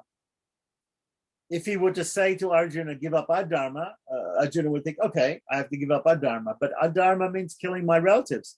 That's adharma. So I have to give up killing my relatives? Krishna wants him to fight. He wants him to engage in the battle of Kurukshetra. So he doesn't want him to give up killing his relatives. He wants him to do that because that's his duty. Servant's got to serve. And that's the way a Kshatriya serves. That's the way a military person serves. He does his duty and he fights the battle. Krishna wants him to do that. But then he says, sarvadharman parityaja, abandon all dharmas. So isn't Arjuna going to be bewildered even more now? Right? So while forgetting his true dharma, which is to do the battle. So his true dharma is not to do the battle because he's a Kshatriya. It's to do the battle because Krishna asked him to do it. It is the purpose of the Lord. The purpose of the Lord is that, and Krishna already said, all these people are already dead. It is my divine will that they die. And therefore you are just going along with my divine will. My divine will is that you should fight and you should kill these people. right? Satya Sankalpa. It's his eternal divine will of Krishna that Arjuna do something, and by agreeing to do something, he is the servant who is serving the Lord and for the purpose of the Lord, right? So I'll go back to the main text. So these are called dharmas because, again, in text 198 here, right? These are called dharmas because of the confused notion of Arjuna. So these things ought to be referred to by the word adharma, as we just discussed. Manavala Mamani is suggesting that. And because they're contrary to the soul's aim or udesha, extreme dependence on the Lord. The soul's nature is extreme dependence on the Lord. We are totally and absolutely dependent upon him, upon his will. Right? Bhagavad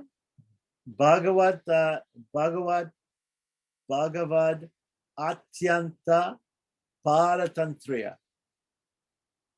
Right? Complete, extreme dependence on the Lord. Extremely dependent.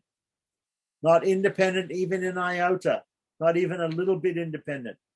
Not even independent enough that we can take it upon ourselves to do these other dharmas, these other sadhanas, right?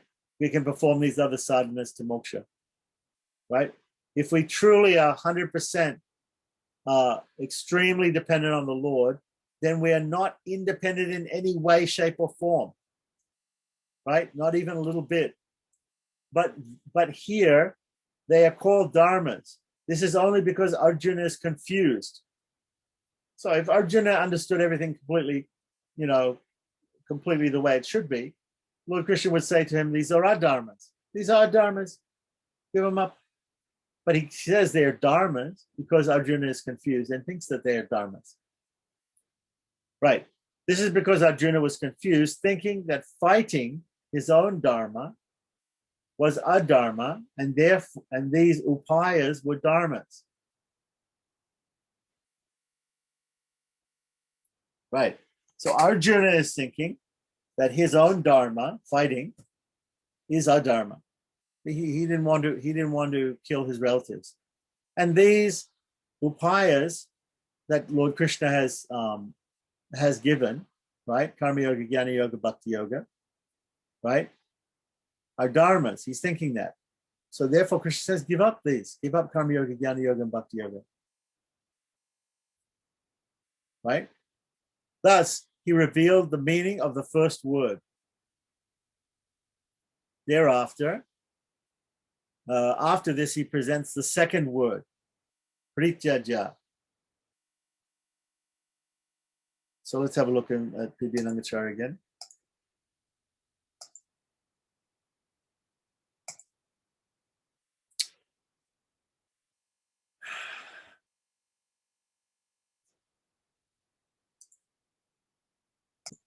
Okay, so up until now, we have understood the word sarva dharman, right? We've understood sarva, we've understood dharma, we've understood an, we've understood the plural thing. We've explained that completely, and we're going to move on to the next part of the statement of the Charma Sloka, Prityaja, which means abandon, totally abandon, sarva dharman, right?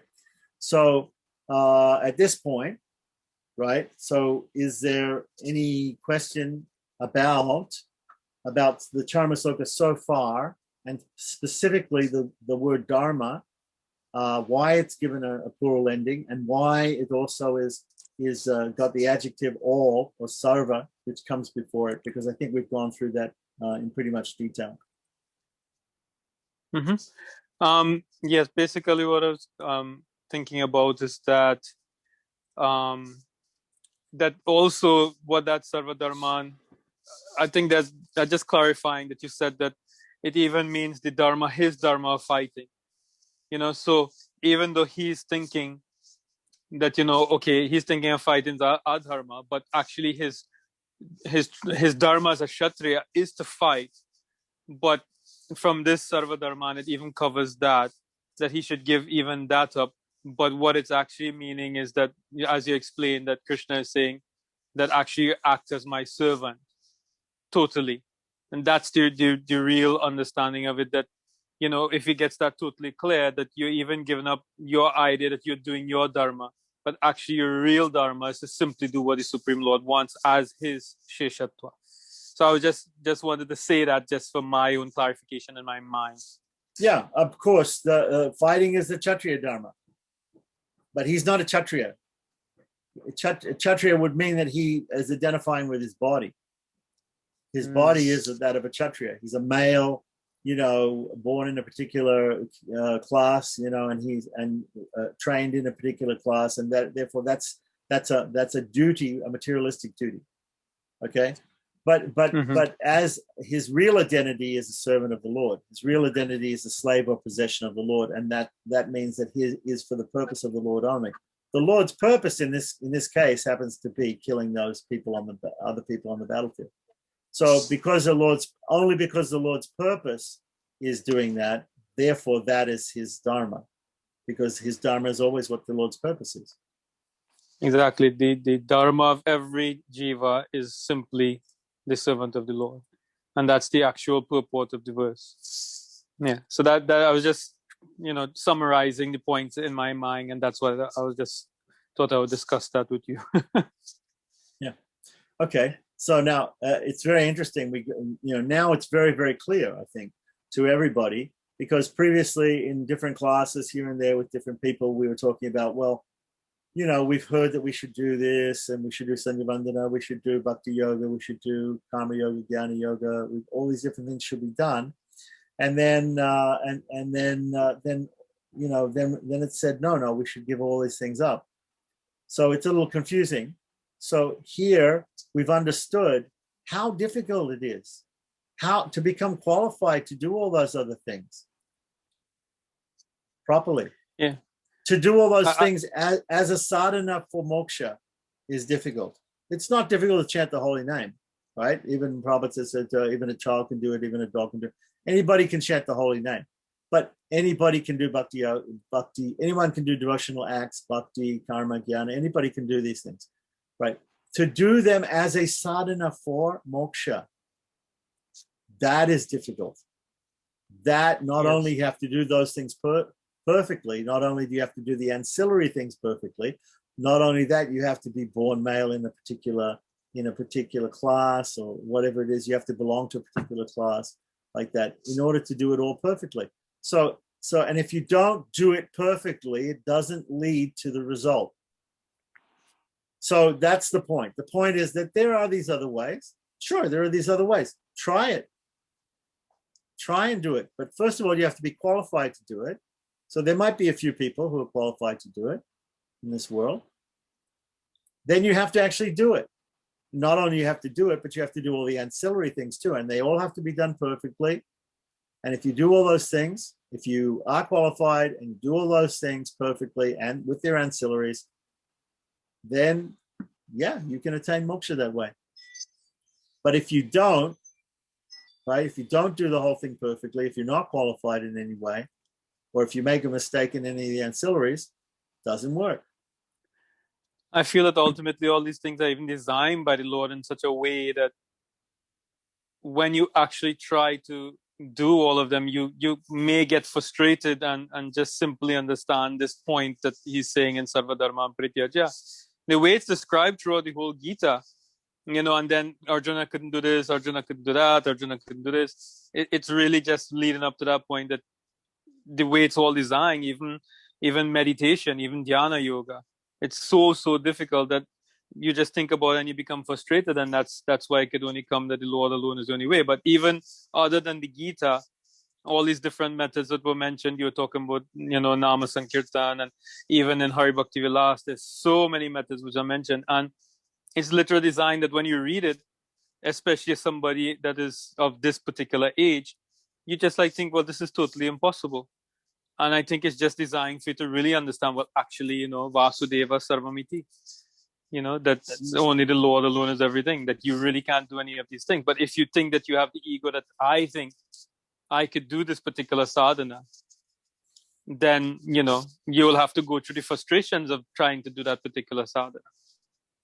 Yeah, and of course there are people, who can quote things from the scriptures, obviously these paths are given in the scriptures, and there's a tendency for people to say, well, yeah, I could do that, until they get into the details of it. Now, so it may sound very, very easy, right? Like we may say, okay, all you have to do is chant Hare Krishna and make your life sublime. Okay, right.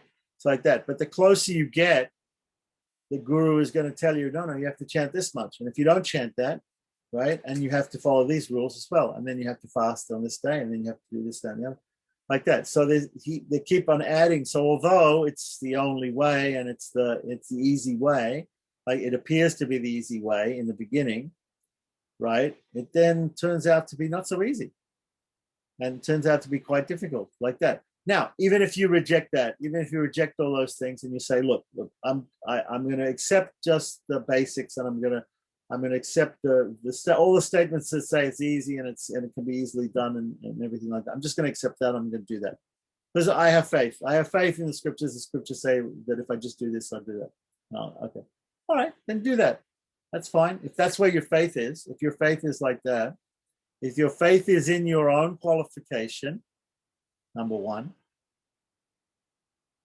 and your faith is in your own efforts, number two, and your faith is in your understanding, your actual understanding of the simple method that you have faith in, number three.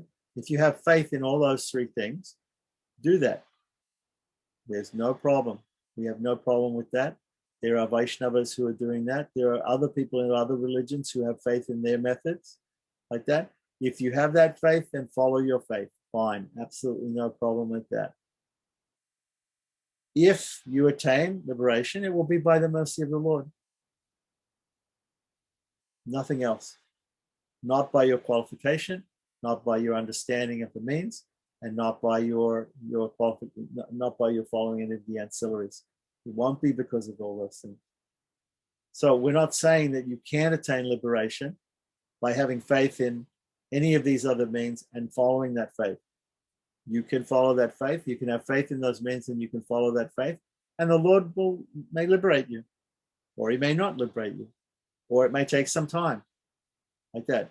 What we do know is that if you have a proper understanding, or deeper understanding, or more elaborate understanding of all these aspects of being qualified, and what is the actual way, and how to actually perform it, like that.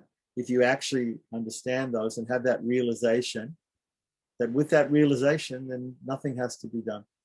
But the Lord will save you, because you are saved already. Basically, you're saved already. You just have to realize it.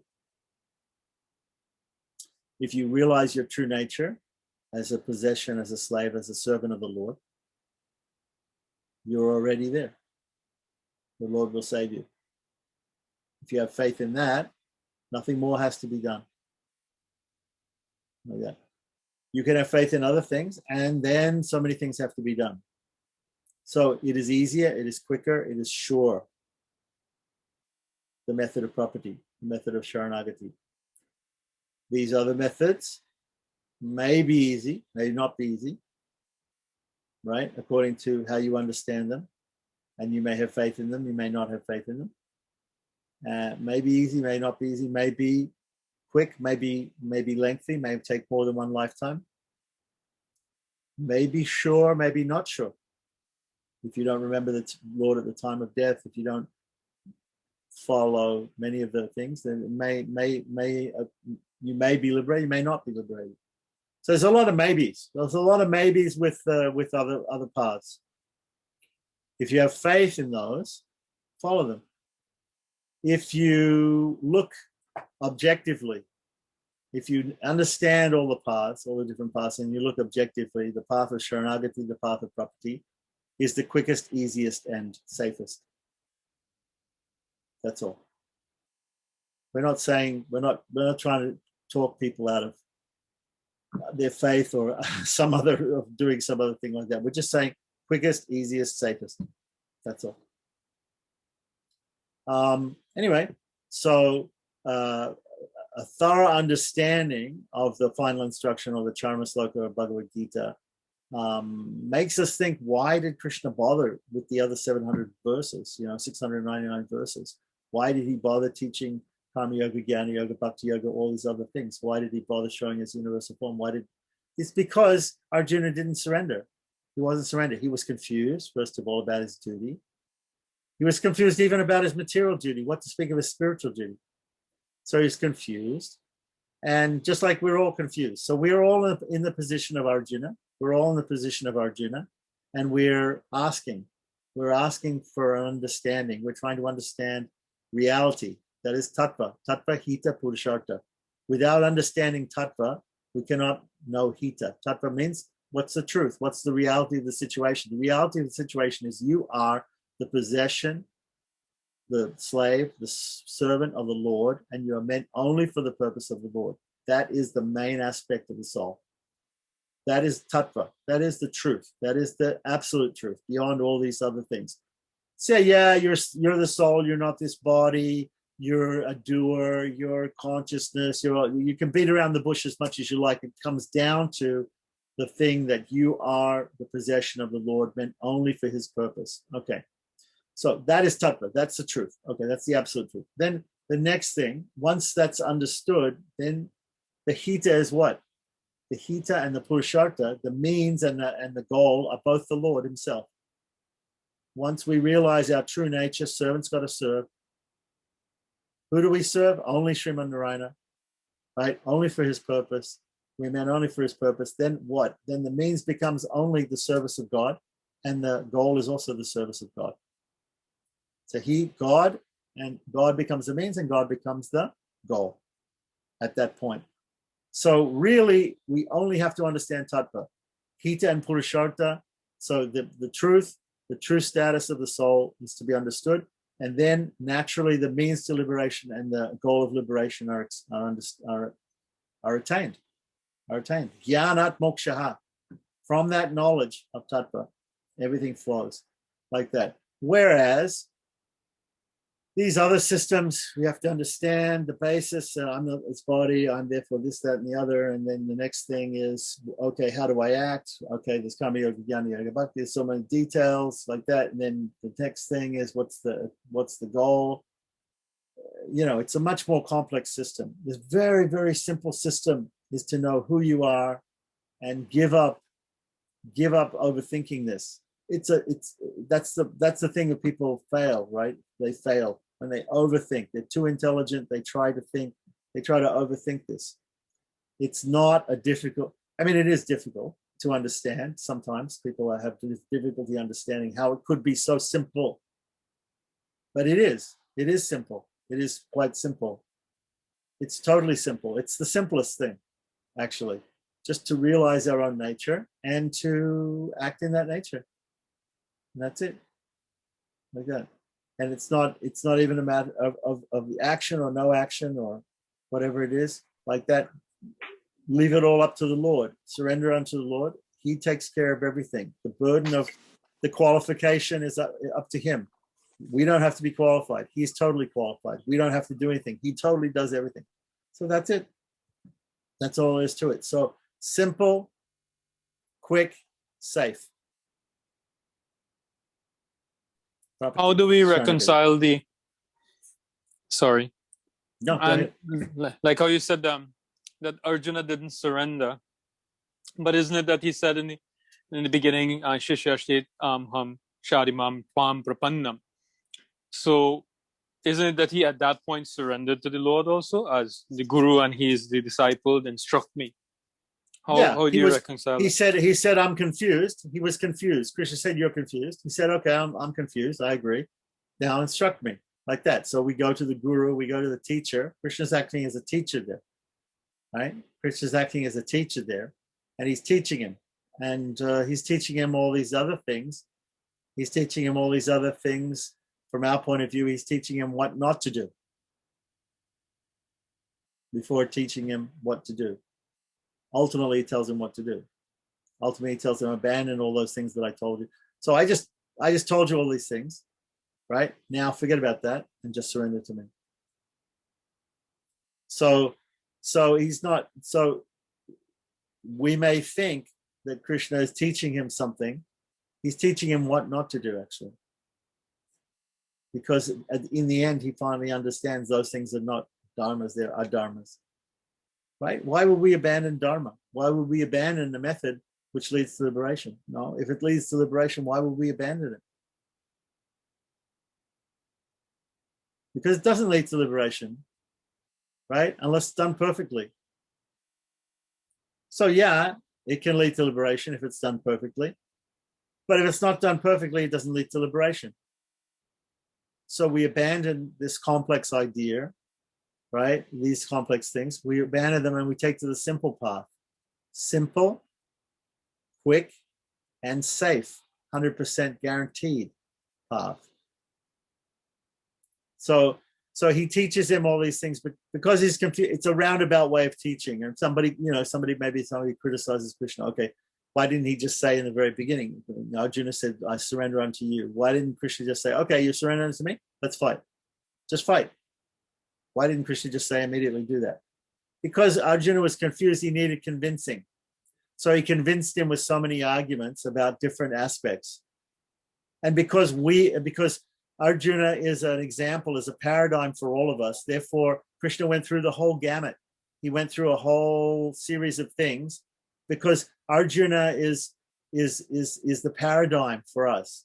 You know, he's supposed to deal with every situation. It's not just about Arjuna and the battle of Kurukshetra. It's about all of us. This story, this tale, you know, this lesson that Krishna is teaching. He's not just teaching Arjuna. He's teaching the whole of us. He's teaching all of us, and therefore it has to be applicable to all of us. So it has to be applicable for those people who believe in karma yoga, those people who believe in bhakti yoga, these people who believe in jnana yoga, those people who have misconceptions about the impersonal Brahman, the impersonal spirit, and the personal form. Right? He has to show the universal form. He has to say Brahmano hi pratisthanam, that I am the source of the impersonal spirit. You know, he has to say all these things because there are so many misconceptions. It's not just Arjuna's misconception that he's dealing with. You know, it's a paradigm. It's an example for all of us. So he's dealing with all those things. And then finally he comes to it and he says, okay, I've dealt with it all. I've explained it all like that in a roundabout way. And now I say, give all that up and just surrender unto me. Because Arjuna has now understood all the things in detail, then he can give it up. Just like if I can say to you, you know, I can meet somebody on the street and I can say to him, you know what, you should just surrender to the Lord. But unless I read Mumuksupadi and explain to them why you should surrender to the Lord, why doing what they're doing or thinking what they're thinking is not exactly, even if they're thinking to serve God, maybe there's still a tinge of ahankara and mamakara there. If I explain to them after some time, they can understand it. And then they can understand what real surrender is. Like that. So there's so much confusion even about surrender. You know, surrender has to be for a lifetime. You have to surrender, means you have to do all these things. You have to follow these rules. You have to not do this and not do that. You have to chant this much and you have to do this, whatever. No. Like that. You have to really go deeply into what it actually means. Right? Then only can you realize that it is simple, it's quick and safe. Like that. Now, if you're not convinced by all that, I mean, for instance, the Maharishi Yogi translated Bhagavad Gita, right? He stopped at the end of the 6th chapter. Why? Because the last verse of the 6th chapter is of all those who is the greatest, the yogi is the greatest, right? The yogi is the greatest. So he said, well, I'm a yogi. Great. So that's Krishna says the yogi is the greatest. I don't need to read any more because Krishna might change his mind. Right?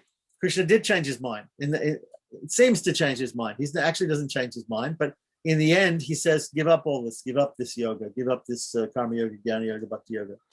But Maharishi Yogi, he wants to push transcendental meditation. So why should he should just stop at the part where meditation is prescribed by Krishna and not go to the ultimate. But we always go to the ultimate. We go to the end of the scripture. We understand the whole scripture. So there is truth and there's full truth. When you go to court, you say, I'm going to tell the truth, the whole truth, and nothing but the truth. So Krishna explains the truth to Arjuna. He explains many truths to Arjuna. But only when you get to the Charma Sloka does he explain the full truth, the whole truth. Nothing but the truth. So the truths are there in the rest of Bhagavad Gita. There's many truths in Bhagavad Gita, and we can understand and we can accept them like that. But ultimately, they're superseded by the Charma Sloka. The ultimate or the final conclusion supersedes everything that came before. And therefore, we have to read the whole thing in context. We have to understand it in context. So in the beginning, Arjuna, surrenders to the Lord and says, please teach me, like that. But without understanding all of these things which are not to be done, how does he know what actually to be done? So when we, I heard this, Winston Churchill said, the Americans are very good at doing the right thing. They always do the right thing after they did everything or all the wrong things. After they finish doing all the wrong things, now they finally get and they do the right thing. So that's the point. The point is that the soul will do so many wrong things in this material world, and even after taking the spiritual life, he may be in the illusion, or he may not have full knowledge and understand exactly how he should act or what his nature is. Right? And even there are so many traditions, so many religions, so many gurus, so many teachers that are teaching different paths. And those things are truths. Even what Shankaracharya says or what different acharyas say, this truth. There's truth in that. There's some truth in that. It's not the whole truth. It has to be the truth, the whole truth, and nothing but the truth. So it has to be the full truth. And the full truth includes the Charma Sloka, which means that all these other truths are lesser truths, and this one truth supersedes all of them. So if you want to stop at a certain level, if you read the Bhagavad Gita for the first 4 chapters or something like that, and you think Karma Yoga is the way, or if you get to 7 and you think Jnana Yoga is the way, if you go to 9 and 12 and you think Bhakti Yoga is the way, and you just stop there, fine, that's your faith, like that. We go through the whole Gita, and when we get to the 18th chapter, the very last chapter, right, the final instruction of Lord Krishna explains to us that all these things are truths, but they're not the full truth, the whole truth, and nothing but the truth. And the ultimate truth, or the ultimate order of Lord Krishna, is to abandon all these so-called dharmas of Jnana Yoga, Karma Yoga, Bhakti Yoga, because they're not really dharmas, because they're a little bit against the nature, the true nature of the soul. Yeah. So we could just stop the Bhagavad Gita where he says, I'm your prapanna, I'm your servant, I'm your slave, like that. I'm surrendered to you. But this surrender is the surrender to the Guru. So in one sense, the Vadagalais have that system where they say you go to the Guru and you surrender to the Guru, he teaches you all these things, and then later on you do the actual property or the actual surrender to God. So that's interesting. If you do understand the system of property, then property can be done at any time. So that is also accepted by both Kalais, both the northern school and the southern school of Sri Vaishnavas. Property can be done at any time, but it's done once only. It's done once only. So your question is, didn't Arjuna do property to Krishna first? Didn't he surrender to Krishna in the beginning of the Gita? That wasn't total surrender. That wasn't his total surrender. He can only surrender one time, and that has to come after the Charma Sloka. That surrender where he's surrendering to Krishna and please teach me what it is. He's confused. He's still confused, and his confusion continues even up until 1865, even up until right before the Charma Sloka. He's still confused, right? Why does Krishna say in the Charma Sloka, in the final thing, why does he say, I'm going to teach you now? I'm going to give you liberation. I will give you liberation. I will free you from all sins. Why? Wasn't he convinced of that before? No, he wasn't convinced of that before. Why would Krishna have to say it if Arjuna was convinced? If Arjuna was convinced already to perform Karma Yoga, Jnana Yoga, Bhakti Yoga, or a combination of them, or whatever else Krishna said to do in the Bhagavad Gita, right? Up till that point, if he was totally convinced, why did Krishna have to speak the Charma Sloka? He had to speak the Charma Sloka because Arjuna was still confused, even though Krishna had given him all these things, because Arjuna thought, okay, I'm a male, I'm a Kshatriya, I've got all these qualifications, I can do all these other things like that. But what about all those sins? What about all those sins from eternity, from time immemorial, of these different births that I've got heaped on me? The sins and the punyas, all the punyas and the papas, the merits and the sins that are just like a burden on me. What about those? What about those? It seems insurmountable. This seems insurmountable. And therefore Krishna said, okay, I'll make it simple for you, Arjuna. You're still confused and you're still worried about this. I'll make it very simple for you. Just surrender unto me. Give up all these things. Give up all these parts of self-effort. Just surrender unto me. I'll protect you from all the sins and merits, right? And I will take you to moksha. I will lead you to moksha. Don't fear. Arjuna, if he says grieve not, or don't fear, don't worry, it means Arjuna was still worried. Why would Krishna say to Arjuna, don't worry, don't worry, don't worry anymore? It means he still sees that Arjuna is worrying, even up until that point, even after having all these truths, these minor truths, explained to him. He's still worried. So Krishna has to clear that worry, that final worry, by saying, abandon all varieties of religion, of self-effort, just surrender unto me. I will protect you from the reactions to all sins and merits, and I will take you to liberation. Don't worry. And that's the final thing that Krishna can say. He can't say anything beyond that. He doesn't need to say anything beyond that. That's it. That's property. That's understood to be the charamopaya, the ultimate means. And then these other means are there, but as we described in this discussion, there are so many catches to these other means. There are so many details. There are so many difficulties in pursuing them, and ultimately they are against the basic nature of the soul. So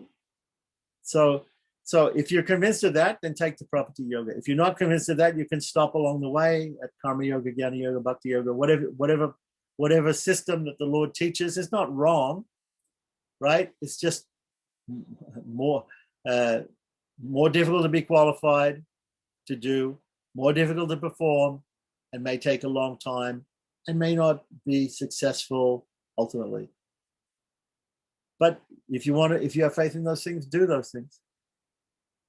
But if you want to take the Bhagavad Gita as a whole, right? If you're smart enough and you understand that these things are not really dharmas, they're not really according to the true nature of the soul, then you can skip right to the last verse. You can skip right to the final order, like that. I mean, a Tengalai writes a commentary on Bhagavad Gita, and he just says, okay, I'm just going to talk about the last sloka. And that's what Vilalokacharya is doing. He's just talking about the last sloka. He's mentioning him and Malavala Muni, and I'm sure Vedanta should also. They're mentioning all these other slokas in Bhagavad Gita. They're mentioning them, but they're mentioning them in the context of things which have to be given up. We're not giving up doing devotional things, doing works for karma yoga, jnana yoga, bhakti yoga, knowledge, acquiring knowledge of the scriptures. We're not giving up those things. We're giving up the idea of using those things as sadhanas, as upayas, as means to liberation. We're not giving up chanting the holy name. We're chanting Vishnu Sasunama all the time. We're chanting different mantras all the time. We're not giving up that. So don't accuse us of being against these things. We're not against these things per se. We're against using these things as a means to liberation. And other Vaishnavas will say too, yeah, we're not interested in that. We're just interested in love of Krishna, So we don't chant because we want to attain liberation. So that's that. We don't care about that, like that. So that's nice. That's nice that they have that attitude like that. But they still think it's my desire to do like this, to do this particular service, to do this particular thing. They're still thinking like that. They're still thinking like that. Like that. Whatever the Lord wants, I'll do. Whatever he wants, whatever his Satya Sankalpa is, that we should do. Like that. Not that I insist, I should worship him like this. I should serve him like this. I want to be this, I want to follow in the footsteps of this particular servant, therefore I want that. What if he doesn't want that? What if that's not his desire? It's his desire which is important. The slave never says, the master says, do this. The slave says, no, well, I thought I'd do this other thing for you. I want to serve you, but I want to serve you my way. That's not a slave. That's not a servant. No, I thought I would serve you in this way. I thought this would be better. Right? This is what's that story? The guru says, bring me some water. I need some water to drink, like that. And the student goes, oh, okay. So he goes and gets some. When he goes, he thinks, milk is better than water, right? Water is not so good. Milk is better than water. So he brings the guru a cup of milk. And the guru says, I asked for water. Why didn't you bring water? He didn't want milk. He wanted water. But the student thinks he knows better than the master. So do we think that we know better than Krishna? Krishna says, abandon all these things, all these paths of self-effort. Do we know better than Krishna? His desire is simply to surrender to him, like that, right? His actual desire, like that. He explains all these other methods, like that. And if you stop halfway, it seems like you're saying, go to the forest and sit on a mat and deerskin and look at the tip of your nose. So that's fine. Maharishi stops there and says, hey, that's the way. Let's go do that. That's what Krishna says to do, right? But that's not all that Krishna says to do. That's not everything that Krishna says to do. That's not the ultimate meaning of the Bhagavad Gita is not to go and sit on a deerskin and look at the tip of your nose. It's something that you can do. If you want to meditate and you want to do that, fine, go ahead and do it. But not as a path to liberation. Moksha is mentioned there in the Charasloka. Moksha Yashami. I will give you moksha if you do what? If you surrender unto me. If you abandon all these other things. So anyway, people have their different faiths, okay, in understanding. So we have to just simply, we can explain these, you can explain the things like that. But as you and I both discussed before, there's an epiphany, there's a realization at a certain point you get it, what it means, what surrender means, what ultimate surrender means. And if you either get it or you don't get it. And once you get it, then there's a great burden lifted off you of all the ideas of, can I become qualified? Am I qualified? Can I do this? Can I do it properly? Can I do it long enough or properly enough that it'll work? Can it be done in this lifetime, or does it take longer?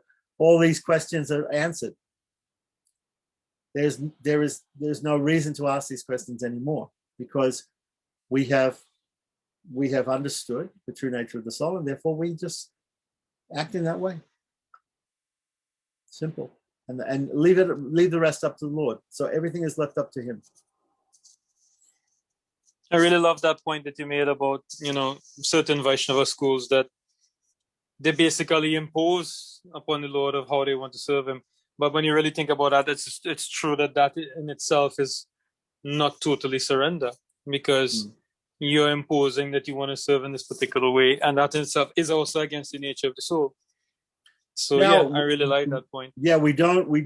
I'm not going to criticize. I don't criticize those other Vaishnava schools for thinking like that, because we have examples of the Alvars too, who had, Andal thought of the Lord as wanted to marry the Lord, wanted to be a consort of the Lord. She is a consort of the Lord, Bhudevi, but at the same time, we have other Alvars who took this Nayika Bhava, the bhava of a heroine or of a lady, loving the Lord like that. We have Peri Alvar, who took like a fatherly, relationship with the Lord. He blessed the Lord like a father would bless a son. Palanda, Palaya, Thunder. So there's all these different relationships of friendship and servitorship and conjugal. There's all these different rasas which will be talked about by Sri Vaishnavas, but also by other Vaishnavas too. They describe all these different relationships, and they have examples of saints who felt in these different ways. So there's nothing wrong with feeling like that. At the same time, to make it part of your sadhana to attain moksha, is like imposing something on the service of the Lord. It's an artificial imposition, in my opinion. But okay, if you have faith in that, then do it like that, and probably God will accept you. You know, there's why not? You know. So we're not against it. We're not totally against it. And you know, we have other Vaishnavas who might say, look, you know, look at Andal, look at the Alwars, look at their ecstatic, look at the different acharyas. They express these moods too. Yeah, that's true. That's true. If they're smart enough, if they study Sri Vaishnava tradition, they'll see that some acharyas and some Alwars have expressed like that. They've expressed a desire to serve the Lord in a particular way. So we're not totally against that either.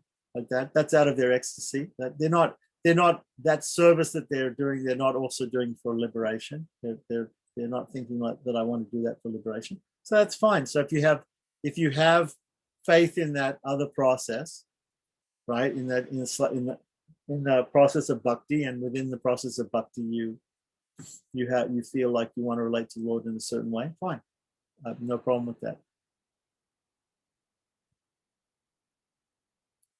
So okay, so we're going to leave it here, and we'll pick it up next week with Pritaja, and we'll see that now that we've discussed all these dharmas, which we consider actually to be adharmas, and how they have to be given up. They actually have to be given up, and how they're given up, which means not that